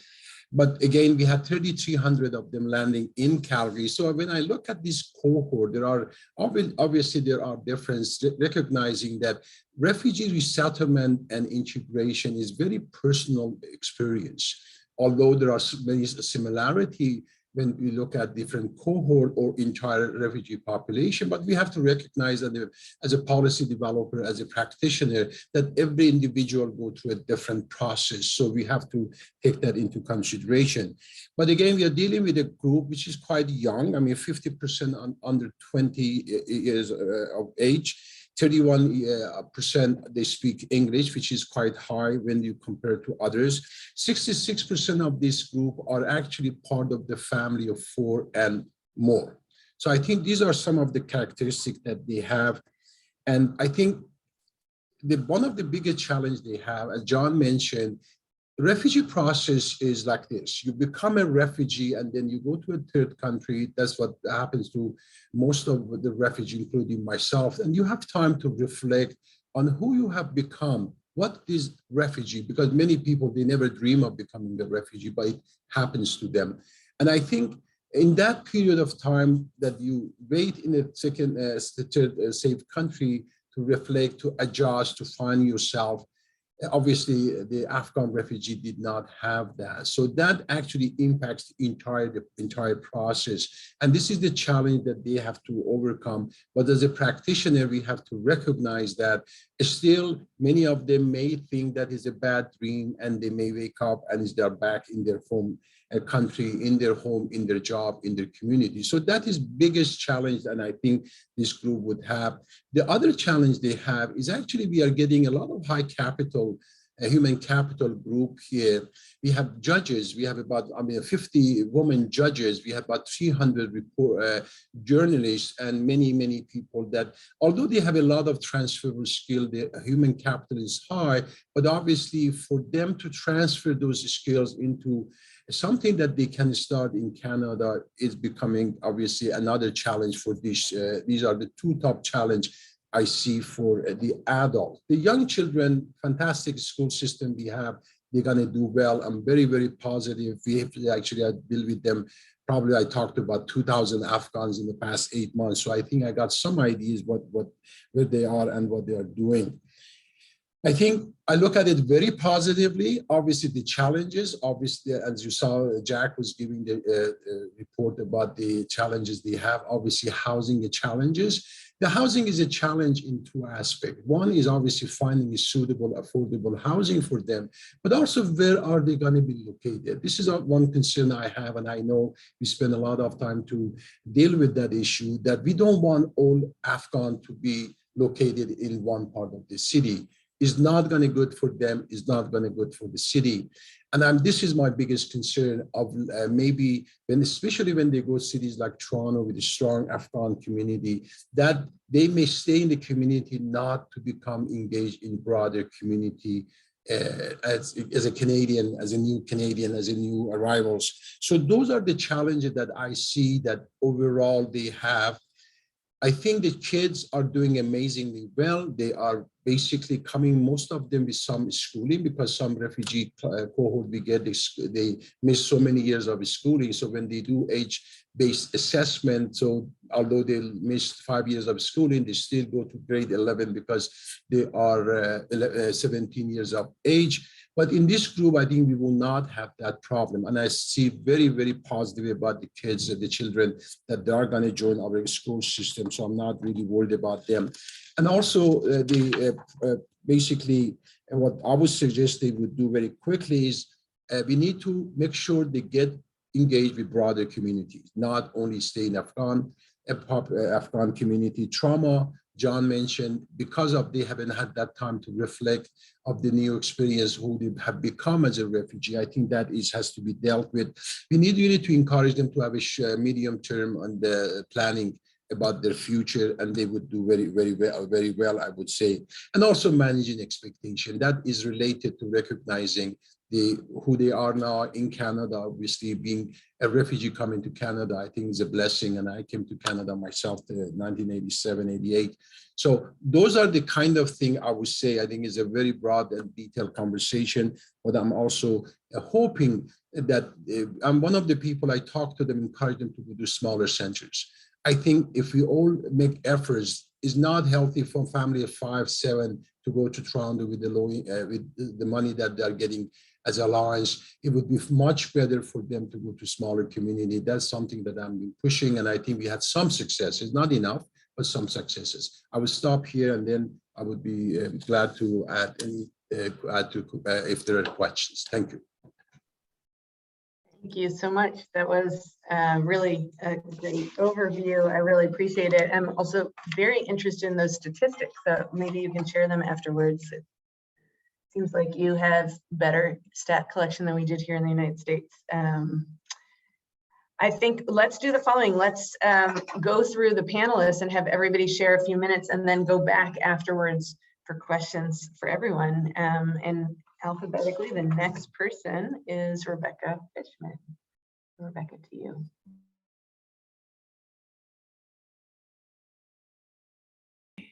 Coming off mute. Thank you, Rebecca. I am the other Rebecca at Upload. I go by Rebecca F. And I want to say that to our colleagues in Canada, my beloved grandmother was born and raised in Montreal. So I'm very happy to participate today. As Rebecca N noted, she did give a brief overview of the organization. So I'm going to chat about our Afghan response really quickly. And I'm happy to field questions later on in the discussion or by email. Chloe, would you mind sharing the slides, please? Are you able to pull that up? Thank you so much. Great, and you can go to the next one. Rebecca talked a little bit about who we are. This slide and the next one tell you a little bit about what we're focusing on with regards to inclusion of refugee and immigrant professionals into the workforce in the US. Chloe, the next slide, please. And here we've outlined some of the barriers and challenges that our job seekers face throughout the process. And perhaps we can share these slides so you can have a little more time to look at them. In the US, there are an estimated 2 million immigrants and refugees who are unemployed or underemployed. So this is the group that we focus on, out of which we built our Afghan response. Next slide, please. At a very high level, here is what we've been focusing on. We have funding from the U.S. Office of Refugee Resettlement and other funders as well to support Afghan newcomers through our direct service programming, as well as our rapid response portal that I'll share more about momentarily. As well as our target population. So far with our placements, we've seen an average income gain of over $62,000 US for newcomers who have arrived since August. The next slide, please. This slide dives a little deeper into our addressable market here in the US, showing that, and again, just trying to be mindful of time, in under 6 months, we reached about a third of our target population, which was really exciting for us. The next slide, please. Here are some success stories from some of our job seekers who have really done amazing things. One of our volunteers at another one of the safe havens is making over $80,000 working for a major international NGO. A physician from Afghanistan, married to one of our job coaches, got an amazing role as program manager for a nonprofit in the DC region, and several other placements. Next slide, please. If you go to our website, we have a decision tree that outlines our two programming, and mindful of time, I'm going to go through it really quickly so we can share more about lessons learned. So Chloe, you can keep flipping a little bit more. We have our direct service coaching program, which includes industry-specific career planning and pathways aligned with the labor market in the US. Folks get one-on-one coaching and support throughout their job search journey. The next slide.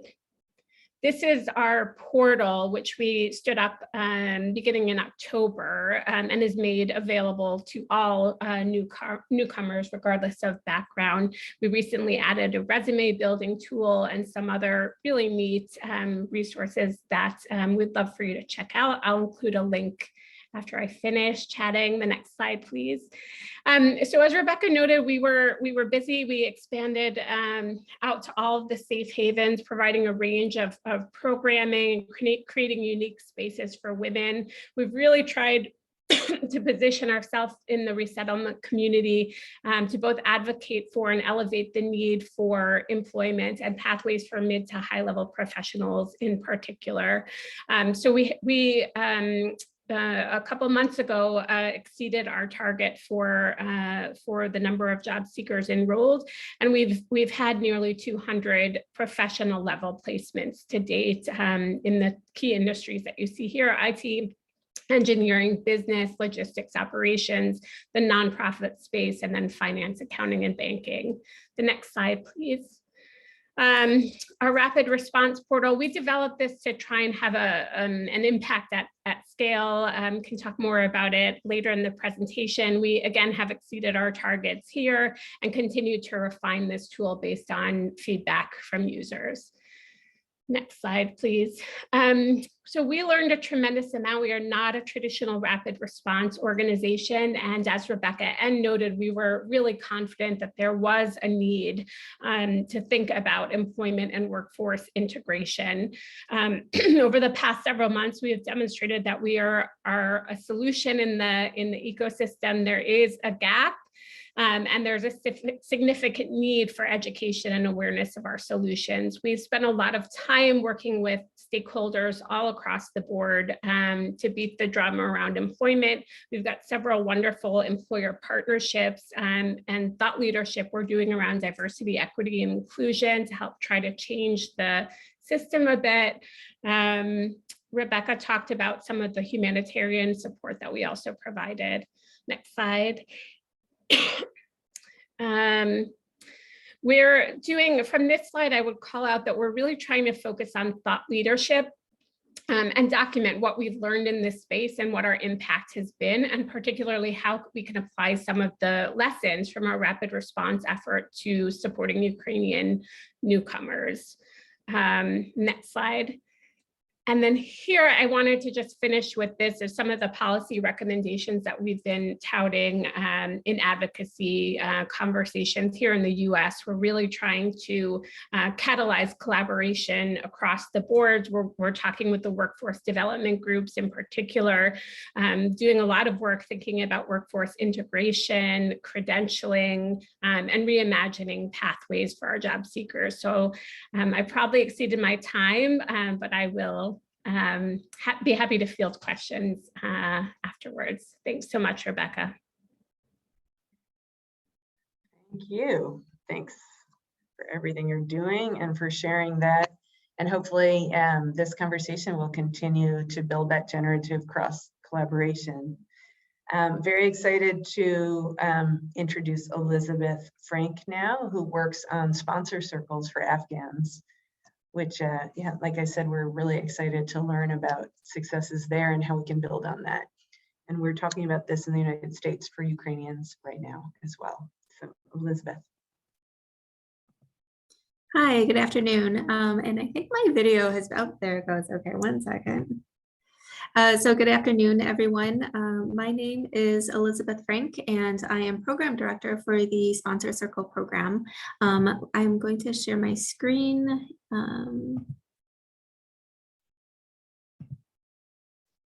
Okay, so the Sponsor Circle program for Afghans. So, as I said, my name is Elizabeth Frank. I work for a community sponsorship hub, and the CSH supports all forms of sponsorship, including the Sponsor Circle program, which is one example of that. So the Sponsor Circle program was started as an emergency program in response to the Afghan crisis, the evacuation. And in this model, a group of 5 or more community members come together to directly support and welcome newcomers in the community. For those of you in Canada or are familiar with the Canadian model, this program pulled in many ways from that, but was adapted in certain ways for the US context and for this particular group. So I'll just say a couple of points around requirements for sponsor circles, responsibilities and supports for them, as well as the process for the program. So sponsor circles, as I mentioned, are groups of 5 or more individuals that come together. There are a handful of key requirements that sponsor circles are required to meet in order to be certified and to be able to welcome a newcomer family. And so they complete background checks, for example, they raise funds. The funds that they raise align with funds that resettlement agencies are provided from the US government. But in the case of sponsor circles, those are privately raised funds, and all of them go towards directly supporting newcomers. They also complete a welcome plan. And so this welcome plan is a tool that sponsor circles use to research and prepare for welcoming a newcomer. And that welcome plan is also a key tool that our partner organizations that are umbrella organizations within this program, they use that tool to vet and certify sponsor circles so that they are ready to be matched with and welcome a newcomer. Once a sponsor circle is certified, then they, within the sponsor circle program for Afghans, they're matched with a newcomer. These are Afghans that have been evacuated from Afghanistan and are currently in the United States on a safe haven. So we were operating both when there were multiple safe havens within the US or phase 1, and also currently where there's one single safe haven. Once a sponsor circle is matched with a newcomer case or family, then they are responsible for providing core supports and services for the first 90 days after a newcomer arrives in the sponsor circle community. Those supports align closely with what resettlement agencies provide.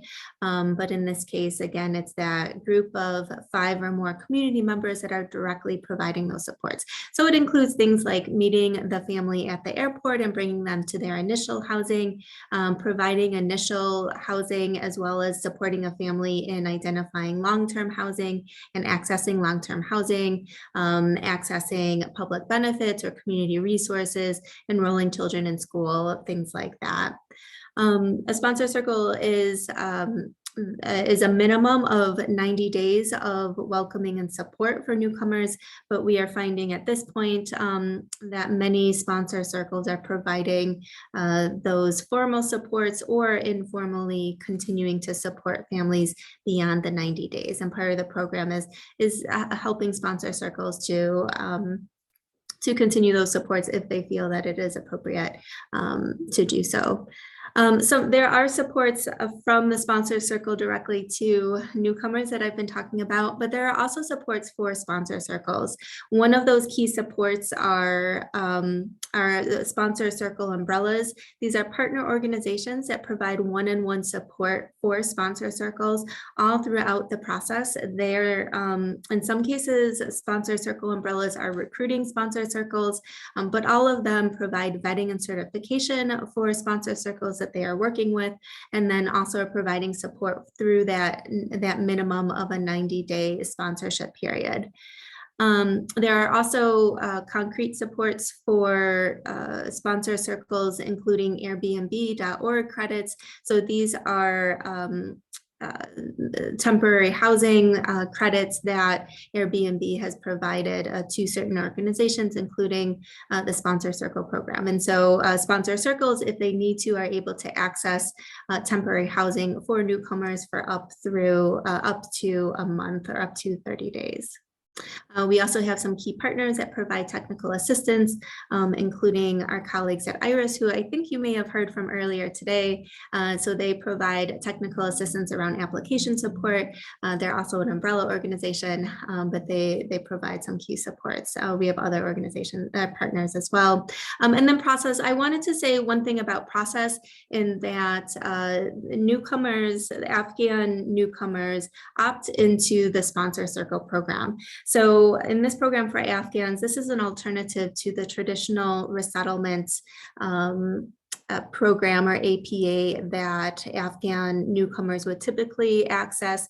And so in this case, again, it's a group of community members that are directly providing those supports. And so part of the process is an informed consent process with the newcomers. So they are opting into this program and opting out of that very initial support that they would be receiving from resettlement agencies, because this is an alternative. You see here a list of our partners. So this is a coalition. Community Sponsorship Hub is the coordinator of the coalition and leads the coalition, but all of these partners are essential to the work that is carried out.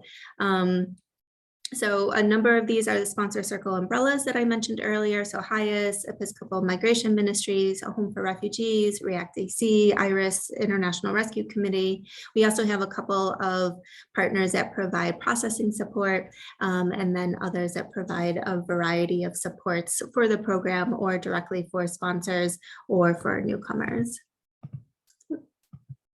A few numbers to share out. So this is a small program, but it has a wide reach. So we have engaged sponsors that have stepped forward in this moment in a number, like across the US. So north, south, east, west, rural communities, urban communities, suburban communities. People have stepped up and have welcomed and supported. So we are really excited about that. Some of the challenges I would say are twofold for this program.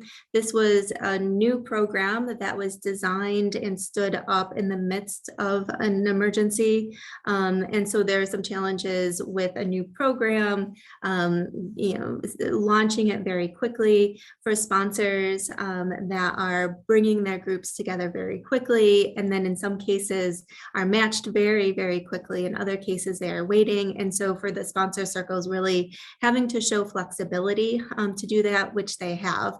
And then the other set of challenges I would say are around refugee challenges or newcomer challenges more generally. Others have talked about this. So documentation, receiving EAD cards or social security numbers quickly, because that impacts other processes. Addressing trauma for this group, as was mentioned before as well. Afghans have very recent trauma, and so many may not have been able to fully process it or are just settling in and starting to process that. So I think, what we've seen is as families are really thinking about settling in, but then making long-term choices as well, and a sponsor circle, supporting a family and navigating some of those choices. So I would say how, as a program, we have addressed some of those challenges. Number one is centering the sponsors within this process. And alongside that, they are really partnering with newcomers that they are sponsoring. And so centering the sponsors, so this program is a way that community members can directly welcome and support those fleeing an emergency situation. We also see this as a model that can be used in refugee resettlement more generally. So not only in emergency situations such as the Afghan evacuation, but within that, sponsors are core. They are the core ones that are taking responsibility. And I think that, that has empowered and provided sponsors with the means to really step into that space in this situation. Also recognizing that this program is a commitment. This is a serious commitment, but it's also highly rewarding. And we have found, we've heard that from sponsors, especially at that 90-day period, as they're reflecting a bit on those first 90 days. We've heard both of those things. I think another key aspect of the program is flexibility and support. So this program has some flexibility built into it and also has individualized support that has been central to the program. And that is at all levels within the program. So sponsors and newcomers are working closely together, again, with that flexibility within a framework, but also that individualized support. And then umbrella organizations, again, and there are structures and tools and processes, but within that there's some flexibility and that individualized support that umbrellas provide to sponsors directly in sponsor circles. And then the program as a whole and Community Sponsorship Hub, we've worked to develop a network among the sponsor circle umbrellas and the coalition partners so that there can continue to be that, people are sharing best practices, questions, challenges, ideas, and CSH also can provide some of that flexibility, but also individualized support. So I'll leave you with the website for the program and my contact information as well. And I will leave it there. Thank you so much, Elizabeth. Really appreciate that presentation and have some questions that I'm going to hold. I'm excited to turn it over right now to Aziz Rafi, and I think I'm mispronouncing your last name, Aziz, so forgive me. I think Aziz said that he was having an issue. I think you're pronouncing very rightly, thank you. Okay. Unfortunately, my camera has a problem, but I will speak and show my screen so you can see the presentation that I have prepared. Thank you so much.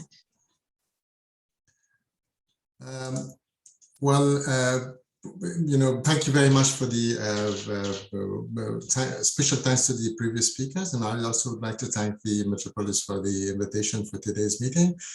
We have done a rapid survey of the post-August 2021 migrants all around the world. We have covered some 17 countries, and we are trying actually to present the results of the survey today to all of you, which will actually ratify a number of statistics raised by colleagues.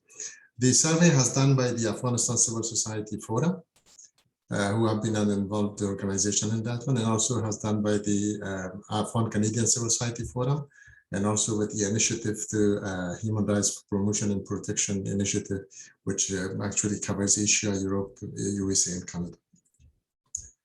The result of the survey is that the survey methodology was in a way that we have shared the questionnaire with 2,000 individual activists only. We have not covered the military guys, those particularly mentioned by Jennifer about the PRTs and working with the militaries of the countries.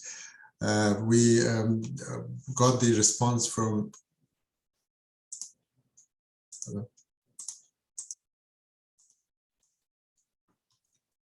We got the response from 557 people. We validated the responses. 527 was correct, so we included that one. We covered 17 countries. The quantitative data and the descriptive data is going to be presented today. Afghanistan has faced 5 different waves of the migrations in the 5 last decades. The first one was an internal, migration inside Afghanistan, or IDPs, internal displaced peoples, which was because of the drought and famine. However, we had a huge number of illegal refugees in Iran and Pakistan at that time. Then we had the major 1978 to 1986 Soviet Union invasion in Afghanistan, which included majority of the intellectuals migrants. In 1992 to 1995, the civil war in Afghanistan caused a huge migration, which included everybody.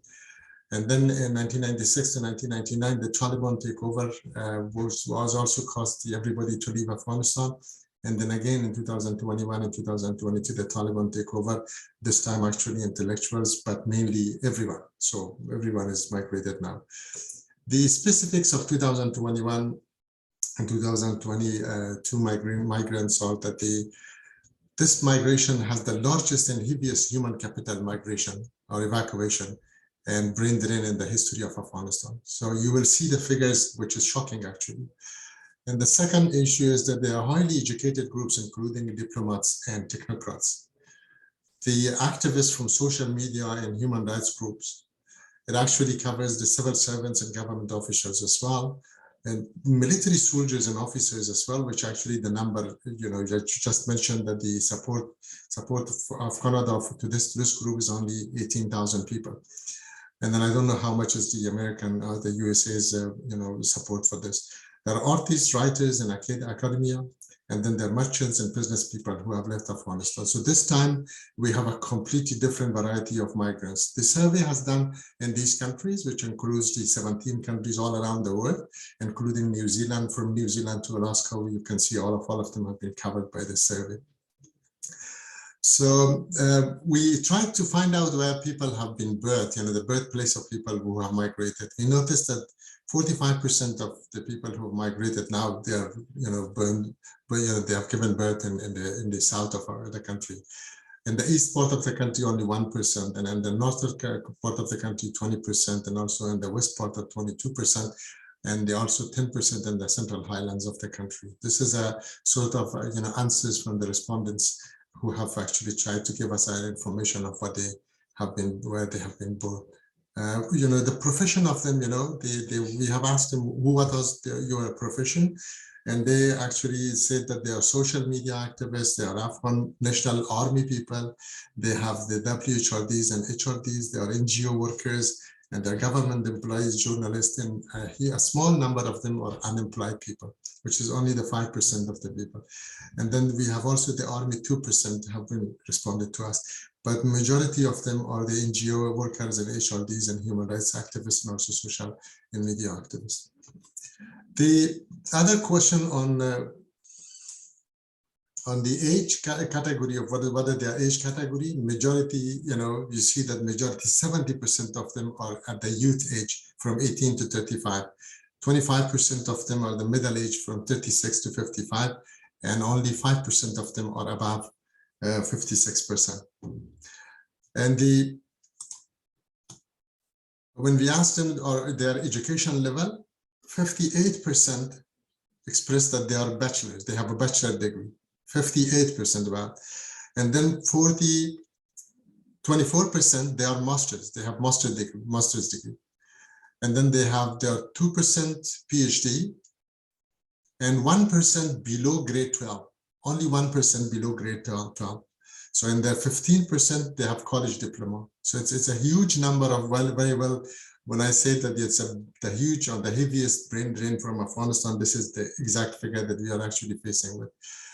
When we asked them, when have you moved from Afghanistan, 91% said we have moved after 15th August 2021, only 9% before that. When we also asked, were you employed before coming and joining, before moving from Afghanistan, 90% said yes, and 10% said no, they had no job before moving Afghanistan. This 10% is only from August 2021 to now, to the time that they have received their destination. When we asked them, are you currently employed?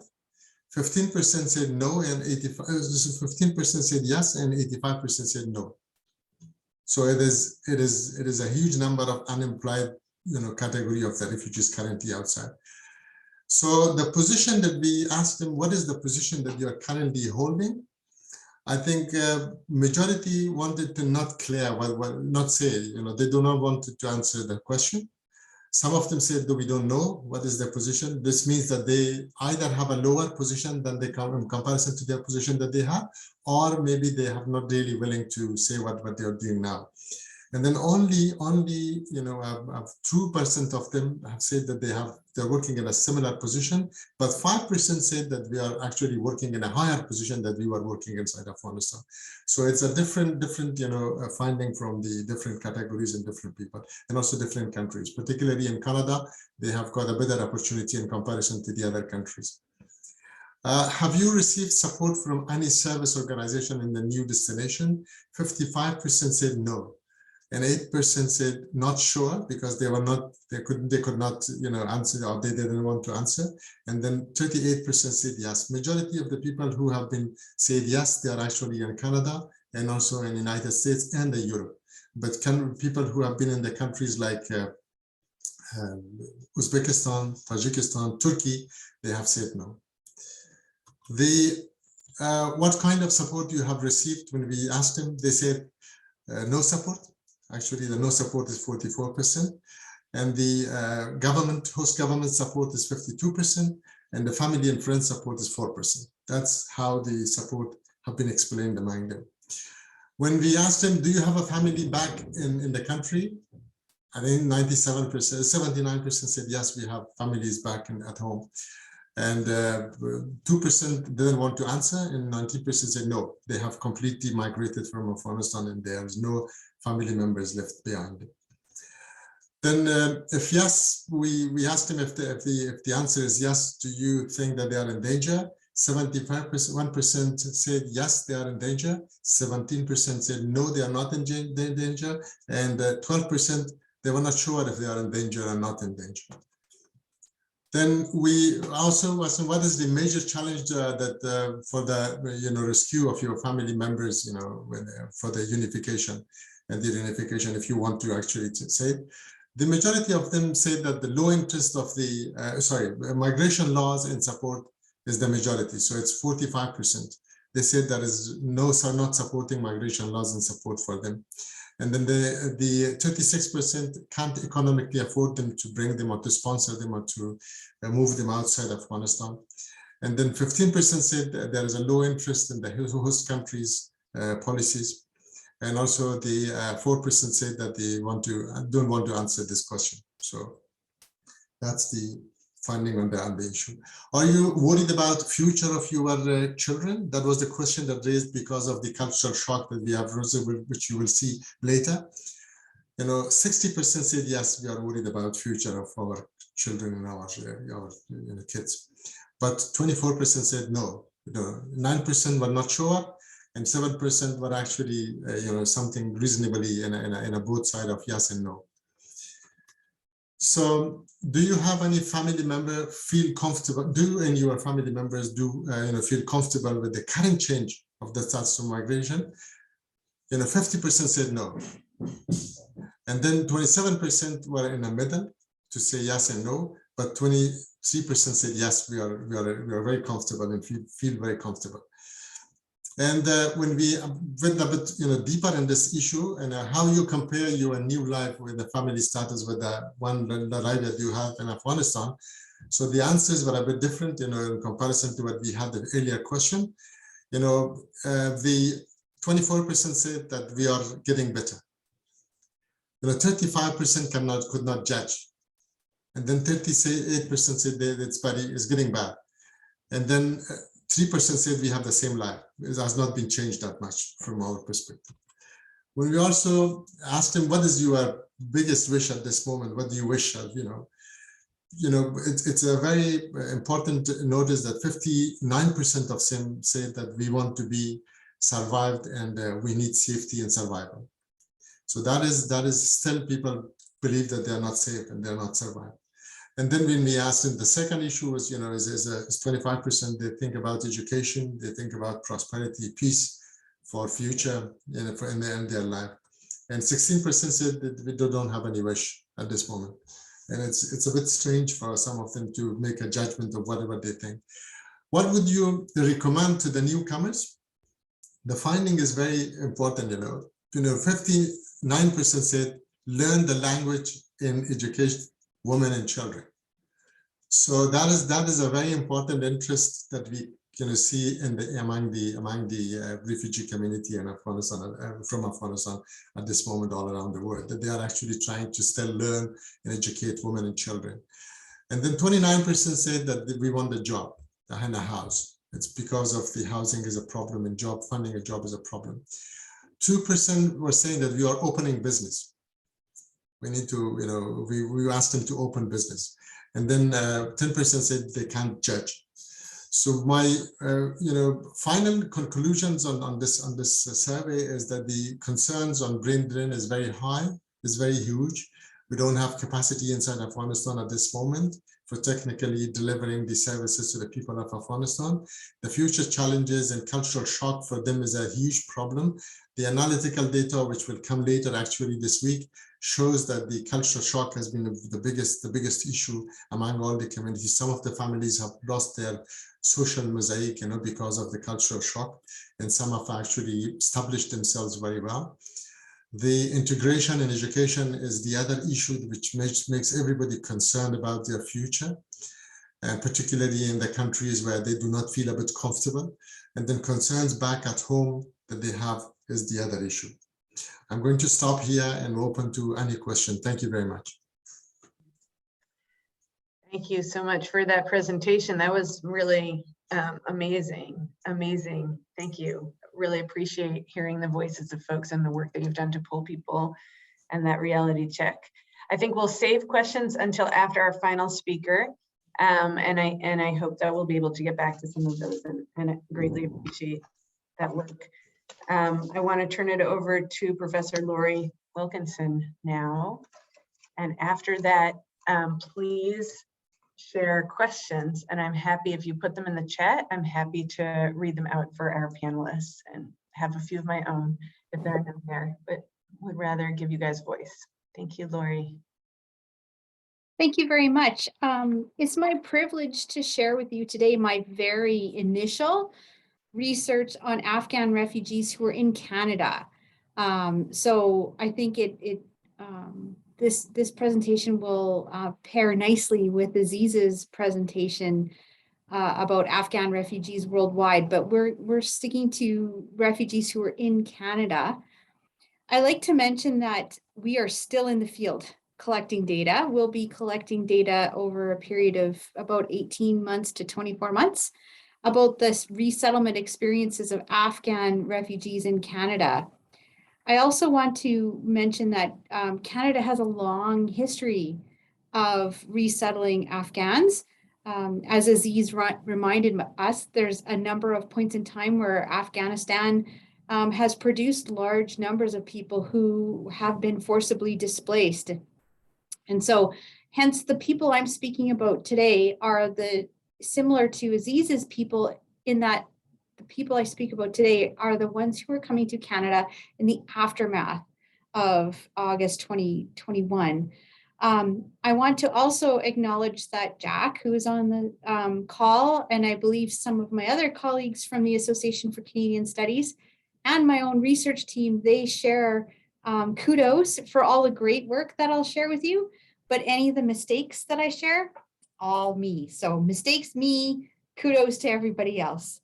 And I would like to also mention that I welcome the US-Canada dialogue on Afghan refugee resettlement and other refugee resettlement issues, because we share borders, we share continent with one another, and I think we can learn from one another. And so I'm very appreciative of our American colleagues joining us today and anybody in the audience.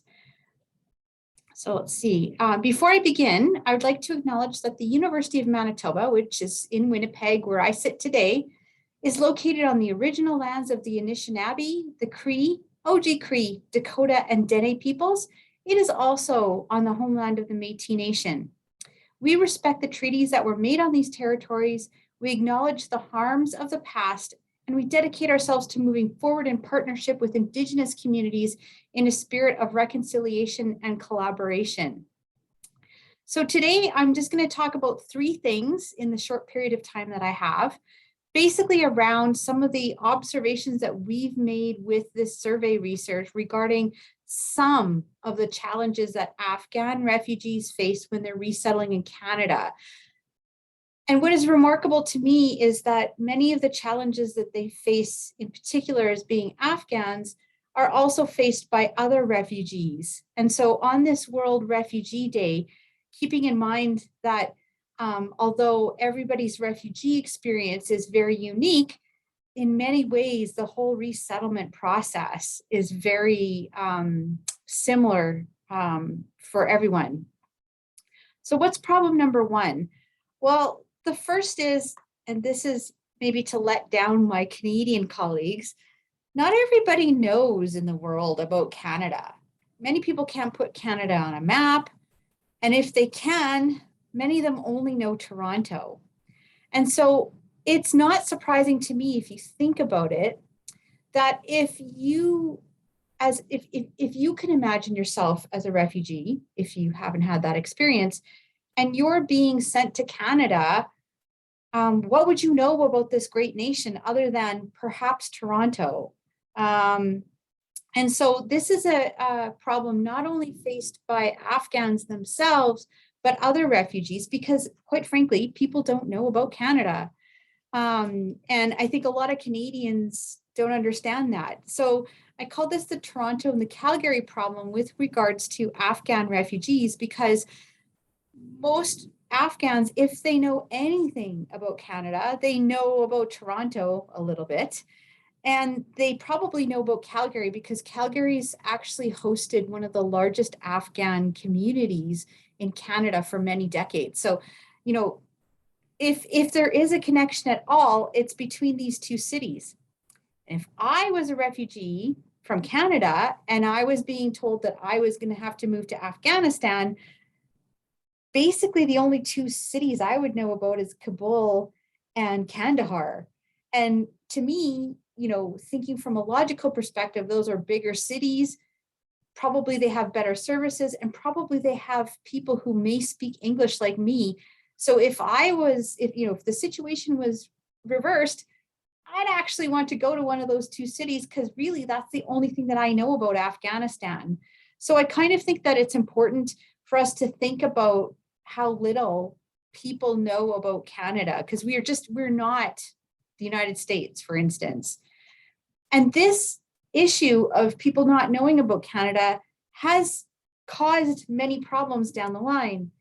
For instance, when people are resettling in Canada, if they get assigned to a place, say like my home city of Winnipeg, they might not know about all the opportunities, the jobs, the housing market, or the resettlement services that are available to these cities. And so that causes a problem as well, because if everybody, all the refugees, if they move to Toronto and Calgary, we're going to have a problem with, you know, people fighting for the small number of affordable houses, for instance, right? Resettlement can't really begin unless you have good housing. And Toronto and Calgary, affordable housing are very difficult to find. And I'd also like people to keep in mind on this World Refugee Day that the number of people who are refugees is huge. So the UNHCR estimates that 4.3 million Afghans need a place to live. And according to UNHCR statistics, only 3% of all refugees in the world ever get to move to a country like Canada or the United States. So just to give you an idea, if we've got 4.3 million Afghans that need a home, Canada's commitment to taking in refugees this year is 76,000. That's not including the Ukrainians who are coming. That's not including the Afghans who are coming under some of these special programs. But Canada's only offering 76,000 places. And so that's kind of a drop in the bucket when we think about 101 million people who are in need, and that less than 3% of the world's refugees ever get resettled to a place like Canada. The second immediate challenge is the hotel issue. So when refugees come to Canada, many of them don't have a place to stay right away. That makes sense, right? You're, as some of the people who were speaking earlier, right? Like, you had to come here so quickly that you didn't even have shoes on. So why would we expect them to have a home all settled out? So many refugees stay for long periods of time in temporary resettlement conditions such as temporary shelters, or they stay in hotels. This process is necessary. So I'm not saying it's not necessary, but the longer that people stay in these temporary places, the longer it takes for them to start the resettlement and the integration process. And this can cause long-term difficulties with families. So imagine that you're coming to Canada, you don't know, you've barely heard of Canada, and you come and you have to live with your family in a single room for 1 or 2 weeks, which is the norm. The government tries to keep hotel stays down to 21 days or less. But some people have to stay longer. And so that causes difficulties with families. This also, that these temporary accommodations tend to limit agency. So in research that I've done and research that my colleagues have done at York University have found that even simple matters like allowing people or giving them facilities to cook for their families helps kind of ease in the integration process when integration can't happen right away. So the simple act of cooking food for your family provides some normalcy for this family in what is already a temporary situation in a weird, you know, trying to settle in a weird country. The other issue with regards to hotels and numbers is that now that the pandemic travel restrictions in Canada and worldwide are starting to ease up, more people understandably are traveling. And so this is causing problems for resettlement agencies in Canada in securing very necessary hotel rooms for the summer and fall of 2022. And so, you know, we've got lots of people in a backlog that are trying to come to Canada, and we've got lots of people who are traveling in Canada and nowhere for anyone to stay. So that's an immediate problem that IRCC is juggling, so are our resettlement agencies.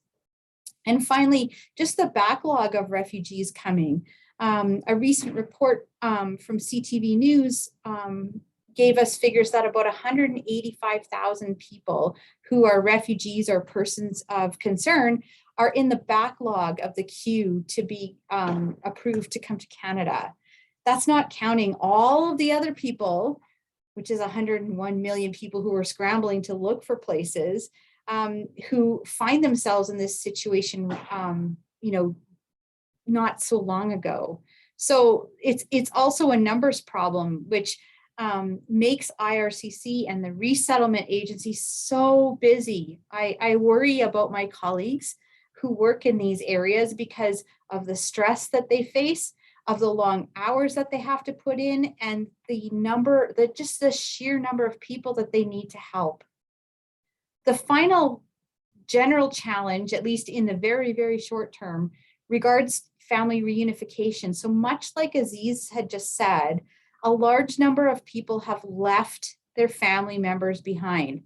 And in Afghanistan, it is not great. I had to join the morning panel very late, but I did catch John Biles saying about how, you know, they can't say much, IRCC, about how they're helping people get out of Afghanistan because the people who are in Afghanistan are in direct danger.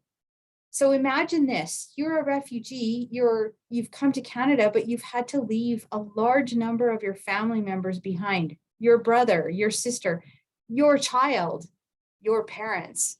Imagine that. And imagine how the stress and the worry of that affects your ability to integrate successfully.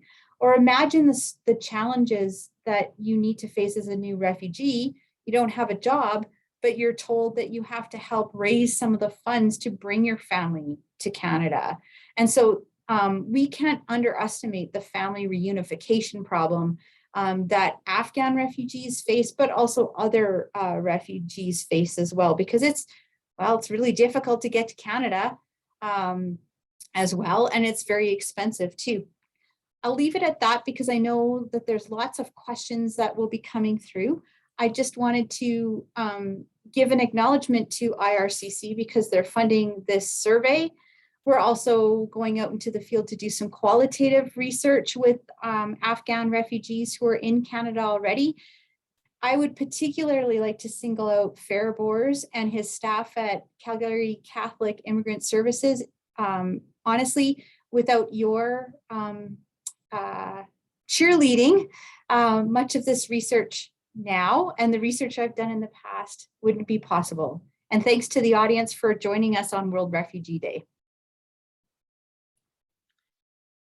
Thank you so much, Professor Wilkinson. That was fascinating. And Chloe has confirmed that she is putting all the presentations, which had so much good information, up on the website that she put into the chat. So I encourage everyone to look at that and to refer back to those.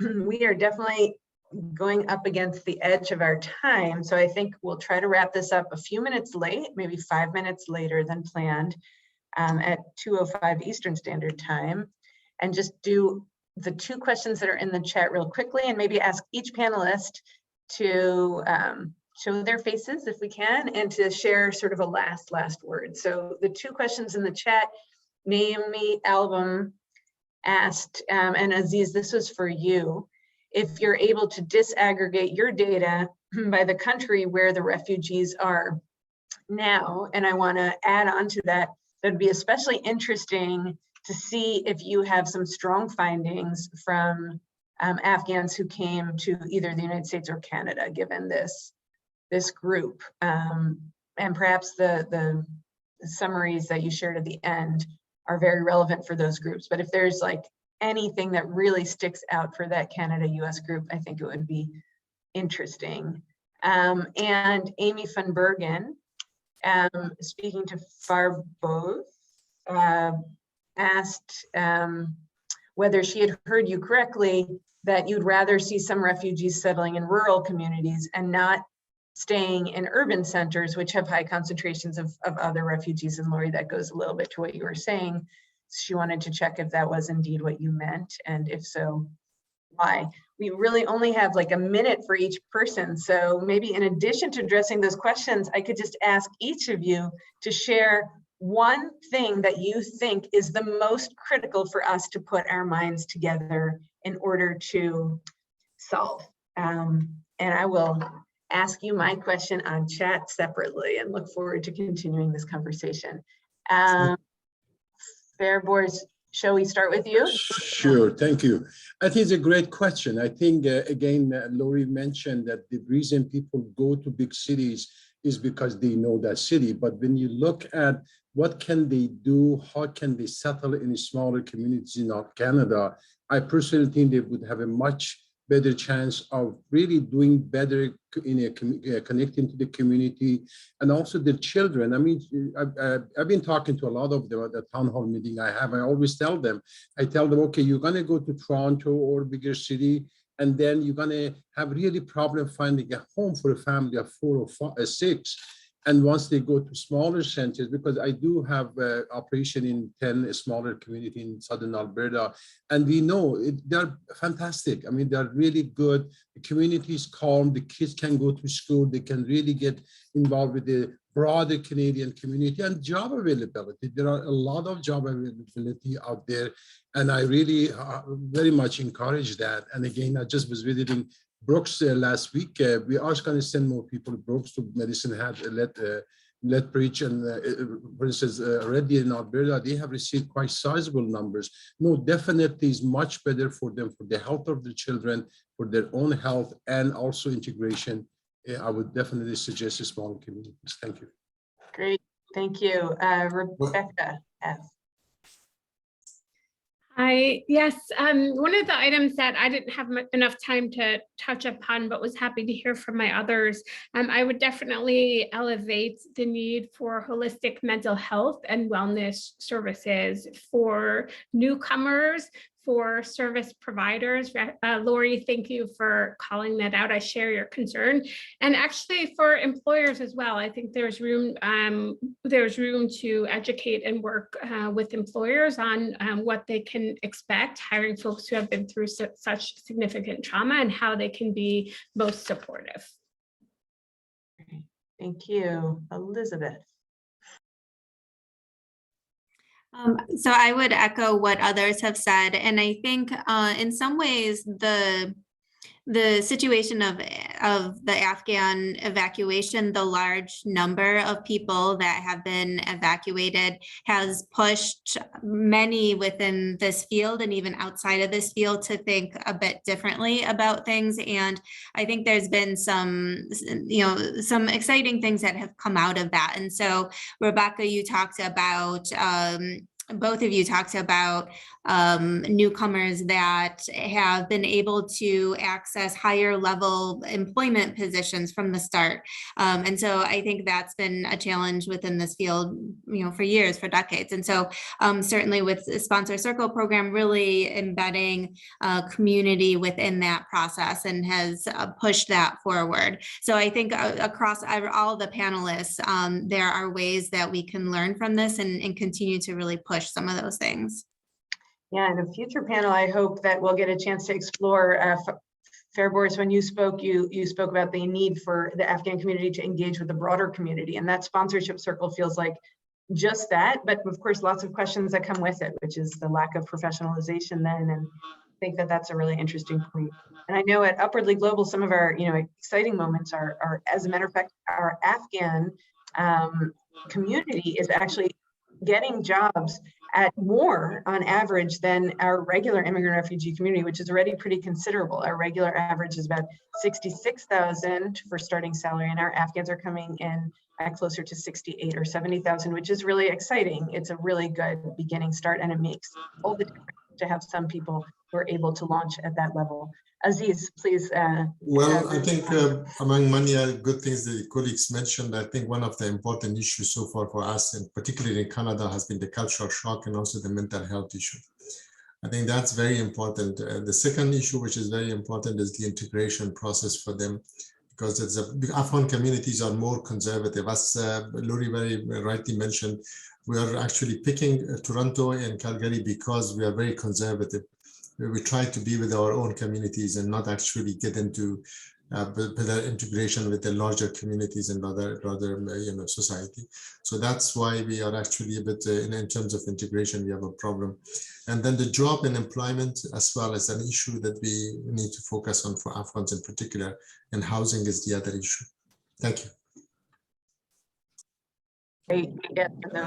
Can I just maybe, again, I appreciate what the Ref is saying is very right, but also I want to challenge ourselves with that notion that people want to go where people from their country are there. I mean, this is something we've been saying to ourselves and repeating that, but part of the problem is that the other centers are not ready. If you create a condition for people to go there and settle, I think it works. Again, as somebody who's gone through the process, I know when you get through those barriers and have more private conversation, when people come to Canada, they want to come to this country. They don't want to go to Iranian community in Toronto, in Vancouver. This is what I think we need, maybe do a little bit of more research on that, Lori. But Lori. I would question that notion with all respect. I know that this is what we have been observing, but I don't think the problem is the smaller centers, medium-sized centers, have not done enough to attract and retain the groups. That's all I want to say. Thank you. Lori, love to hear what you have to say, especially since you work in Germany, where they tried that. Well, I mean, we've tried that too, right? So in the 1990s, Alberta was part of an experiment where refugees were sent to places other than Edmonton and Calgary. And what they found in that study is that the refugees that were sent to smaller centers found jobs faster, found better paying jobs, and were able to work in their own training, right? Their training was recognized because there's a massive skill shortage in rural Canada. And there's other research that has supported this too, that the integration process actually is better in the smaller centers simply because you don't have to fight for housing. You don't have to fight for jobs. And smaller communities are actually pretty welcoming. But I think from the refugee side of things, you don't know what you don't know, right? Like, so you're coming in with preconceived notions and you've got friends and family who are saying, hey, come to Toronto and everything's good in Toronto. And so who are you going to trust? And I think from the settlement side of things, we need to work harder to educate incoming refugees about the entirety of Canada and the opportunities and the places. So that's all I want to say. But thank you very much, Fair Boars, because I very much share your concerns too. Great. Wonderful. Thank you all so much. It's been an honor to participate in this panel. Thank you to the panelists. Thank you so much to Metropolis, to Jack, Chloe, for all your work. Thank you, Rebecca. Great moderation. Thank you.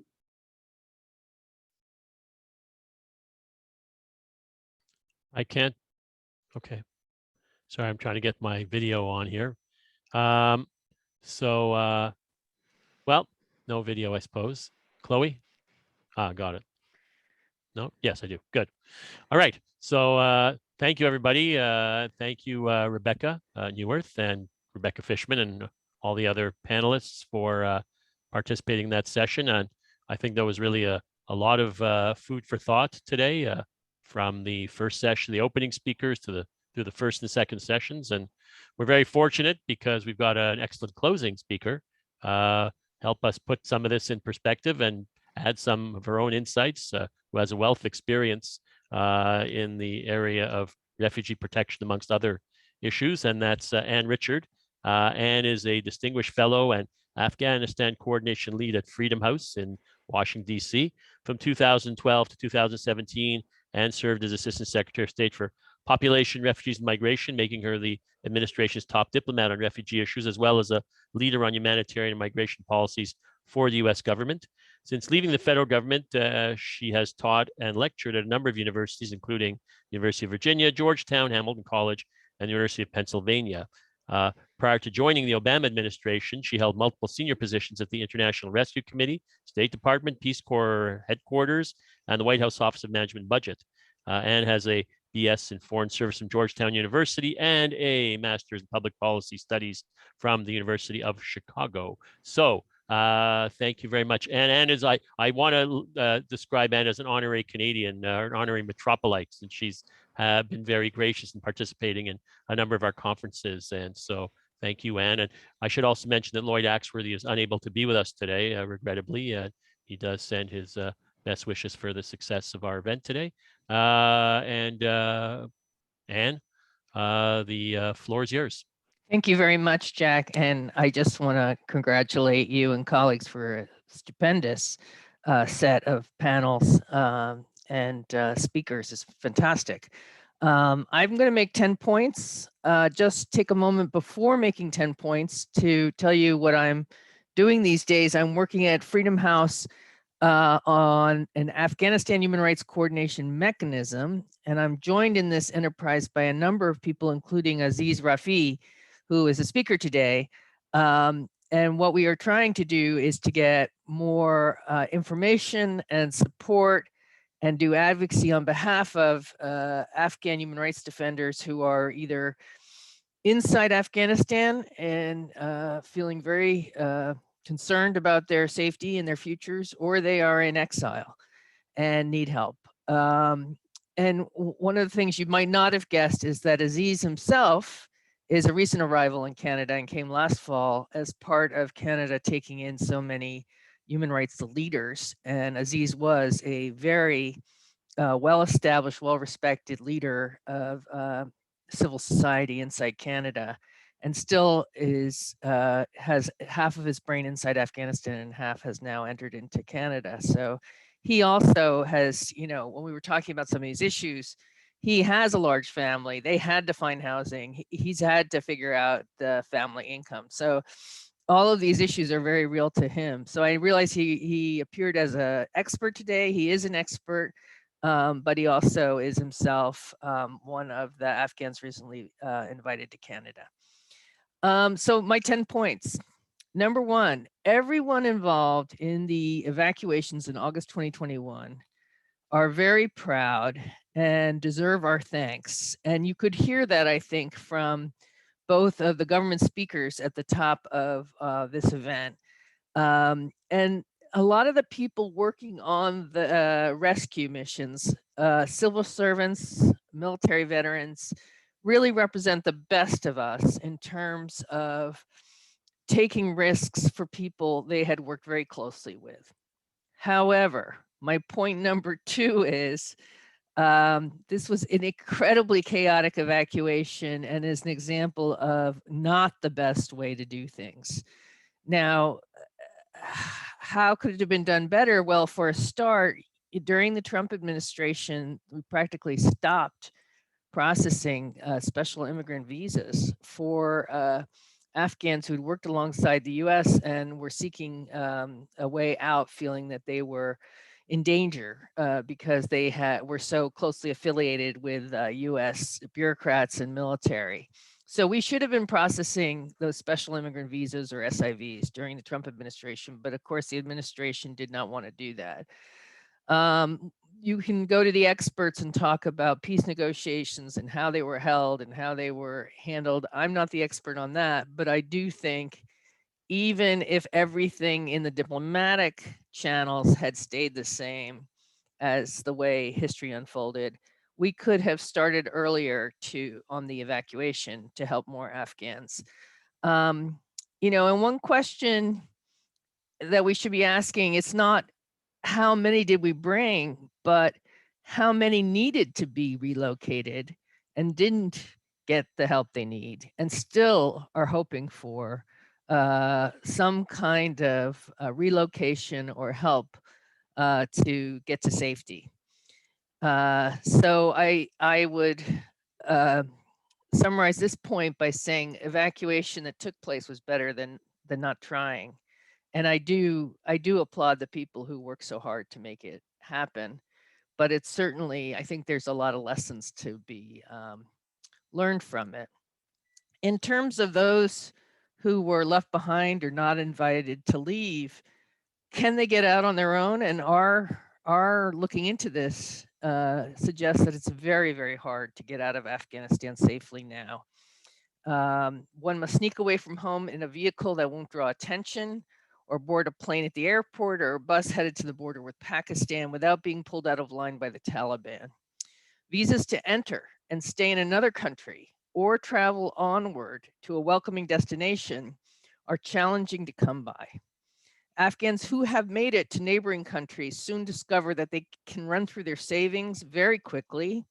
Offers of help are limited. Travel documents expire, and some still fear, and this is very important, that the Taliban will track them down or harm their relatives back at home.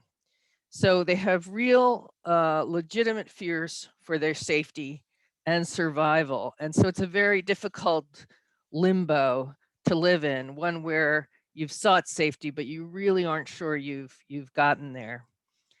One of the interesting things raised in today's conversations were how the politics in Canada and the US are somewhat different on the conservative side of the political aisle. The discussion how conservatives in Canada are pro-immigrant, having learned from Stephen Harper's defeat by Justin Trudeau, that this sort of anti-foreign-born politics does not work for Canadians, does not have appeal. Whereas in the US, President Trump politicized all immigration and refugee issues. He really was anti-foreign born unless they were wealthy. He was in favor of bringing more Norwegians to the US. He certainly liked real estate developers and investors. But this was a departure from traditional Republican politicians who were pro-immigrant. I mean, during the Reagan era, for example, there was a sense of being pro-refugee in part to fight communism, so that we wanted to help people who were fleeing from a whole variety of communist countries, from Russia to Cuba. But also in one of his final speeches as president, Ronald Reagan talked about Vietnamese in boats being rescued by Americans, and how happy they were to be picked up. So very, very different politics inside the US over time. And another example is the Bush family. George W. Bush, certainly after 9/11, he did not see Islam as a threat to the US, and everything he did, he acted on those ideas. So we see a real a division within the Republican Party right now. It's very interesting to see, though, and with all these military veterans coming out to support Afghans, this is perhaps changing the dynamic. And wouldn't it be great if we went in some ways back to a previous era and both parties supporting refugees? Certainly, I think we should celebrate the Canadian influence on the US, and the best way to point to that is the sponsorship example. I mean, you've all heard that today. The US has traditionally used volunteers a great deal to help with the resettlement program. But the Canadian example of sponsorship being organized and used for Syrian refugees became heavily was paid attention to by the resettlement agencies in the US. The New York Times, I know, praised Canada for doing this. So got more attention than a refugee resettlement scheme normally would in the US press. And then Chris George, who spoke today in Connecticut, started the pilots on sponsorship in the US back at the tail end of the Obama administration. And so now we see this is Biden administration policy, and our folks have learned much from Canada. And one way I think that was very good was the Canadian officials were very frank, it's my understanding, of what worked and what didn't work. So that they talked about the good and bad lessons learned, which is very helpful to the Americans putting together the US program. And this is a very good model then for future collaboration around innovative approaches. My point 6 I'm up to is traditionally US and Canada priority was to take the most vulnerable refugees for resettlement. It's a very good policy on both sides. But now we are taking people that we feel we owe something to. And I think that this is also a fair expansion of the definition of what kind of refugees we're interested in resettling.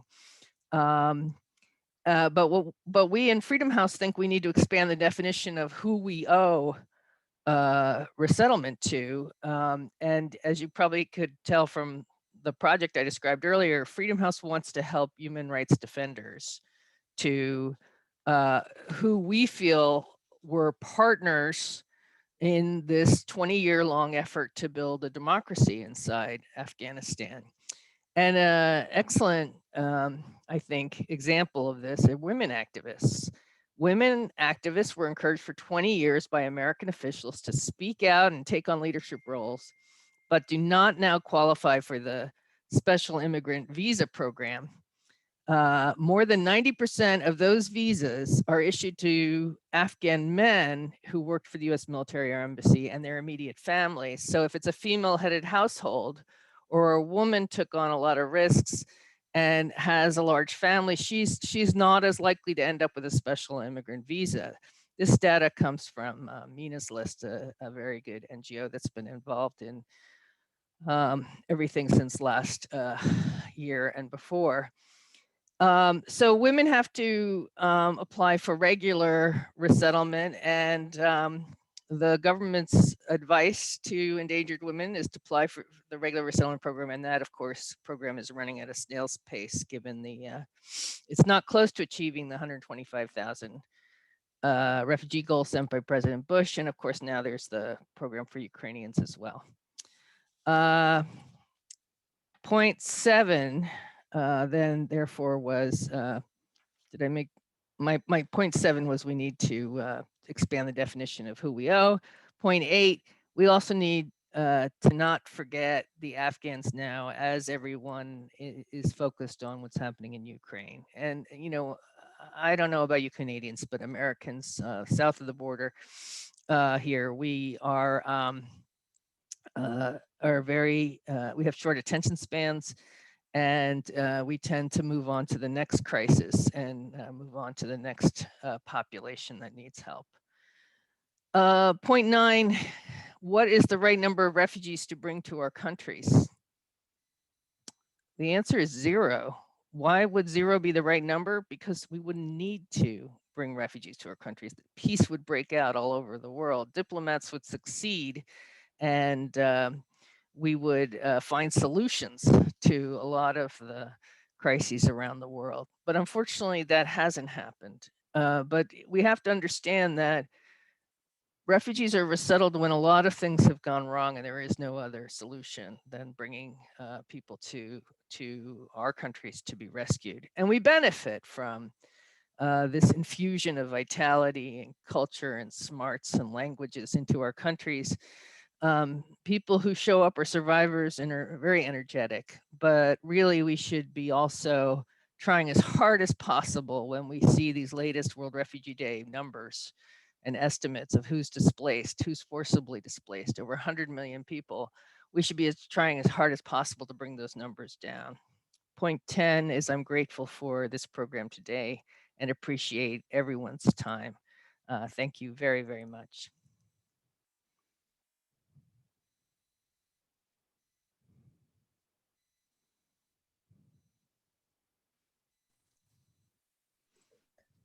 Hello, so I guess this webinar is over. I don't know if Jack here wants to say a final word. Yeah, I'm trying to get my video on actually. Here it There we is. go. Got it. Thank you. So thank you very much, Anne, for all those insights and for your continued engagement with us, which we hope is going to continue far into the future. And let me also thank again all the speakers today. Thank the team led by James Ondrick and Chloe Nino for all the work you've done in helping put this together, and hope that this is the beginning of an expanded conversation. Some of you we do have conversations with quite regularly, but as regards our American neighbors and friends, we hope that we can continue the discussion. Let me, in closing, also do a quick advertisement for our forthcoming conference in Tijuana on December 1st and 2nd, which is going to be the Metropolis Americas Conference, previously Metropolis North America, which Anne Richard had the brief pleasure of co-chairing. And so we'll be holding our in-person event on December 1st and 2nd. And certainly issues around refugees will be very much top of mind and central in some of the workshops and roundtables in Tijuana on December 1st and 2nd. So looking forward to seeing some of you at that point. And in closing, have a good Juneteenth, or good, did you say this? Good Juneteenth Day? I don't know if we can say that, but Juneteenth, a very important day. And so have a good reflection, a great reflection on Juneteenth is probably the more appropriate way of making reference to that. And hopefully we can continue to make progress and advance from World Refugee Day in terms of what we learn and what we need to do. So my thanks, merci beaucoup, merci infiniment pour votre participation et bon fin de semaine et bonne semaine et bonne continuation. Bye bye.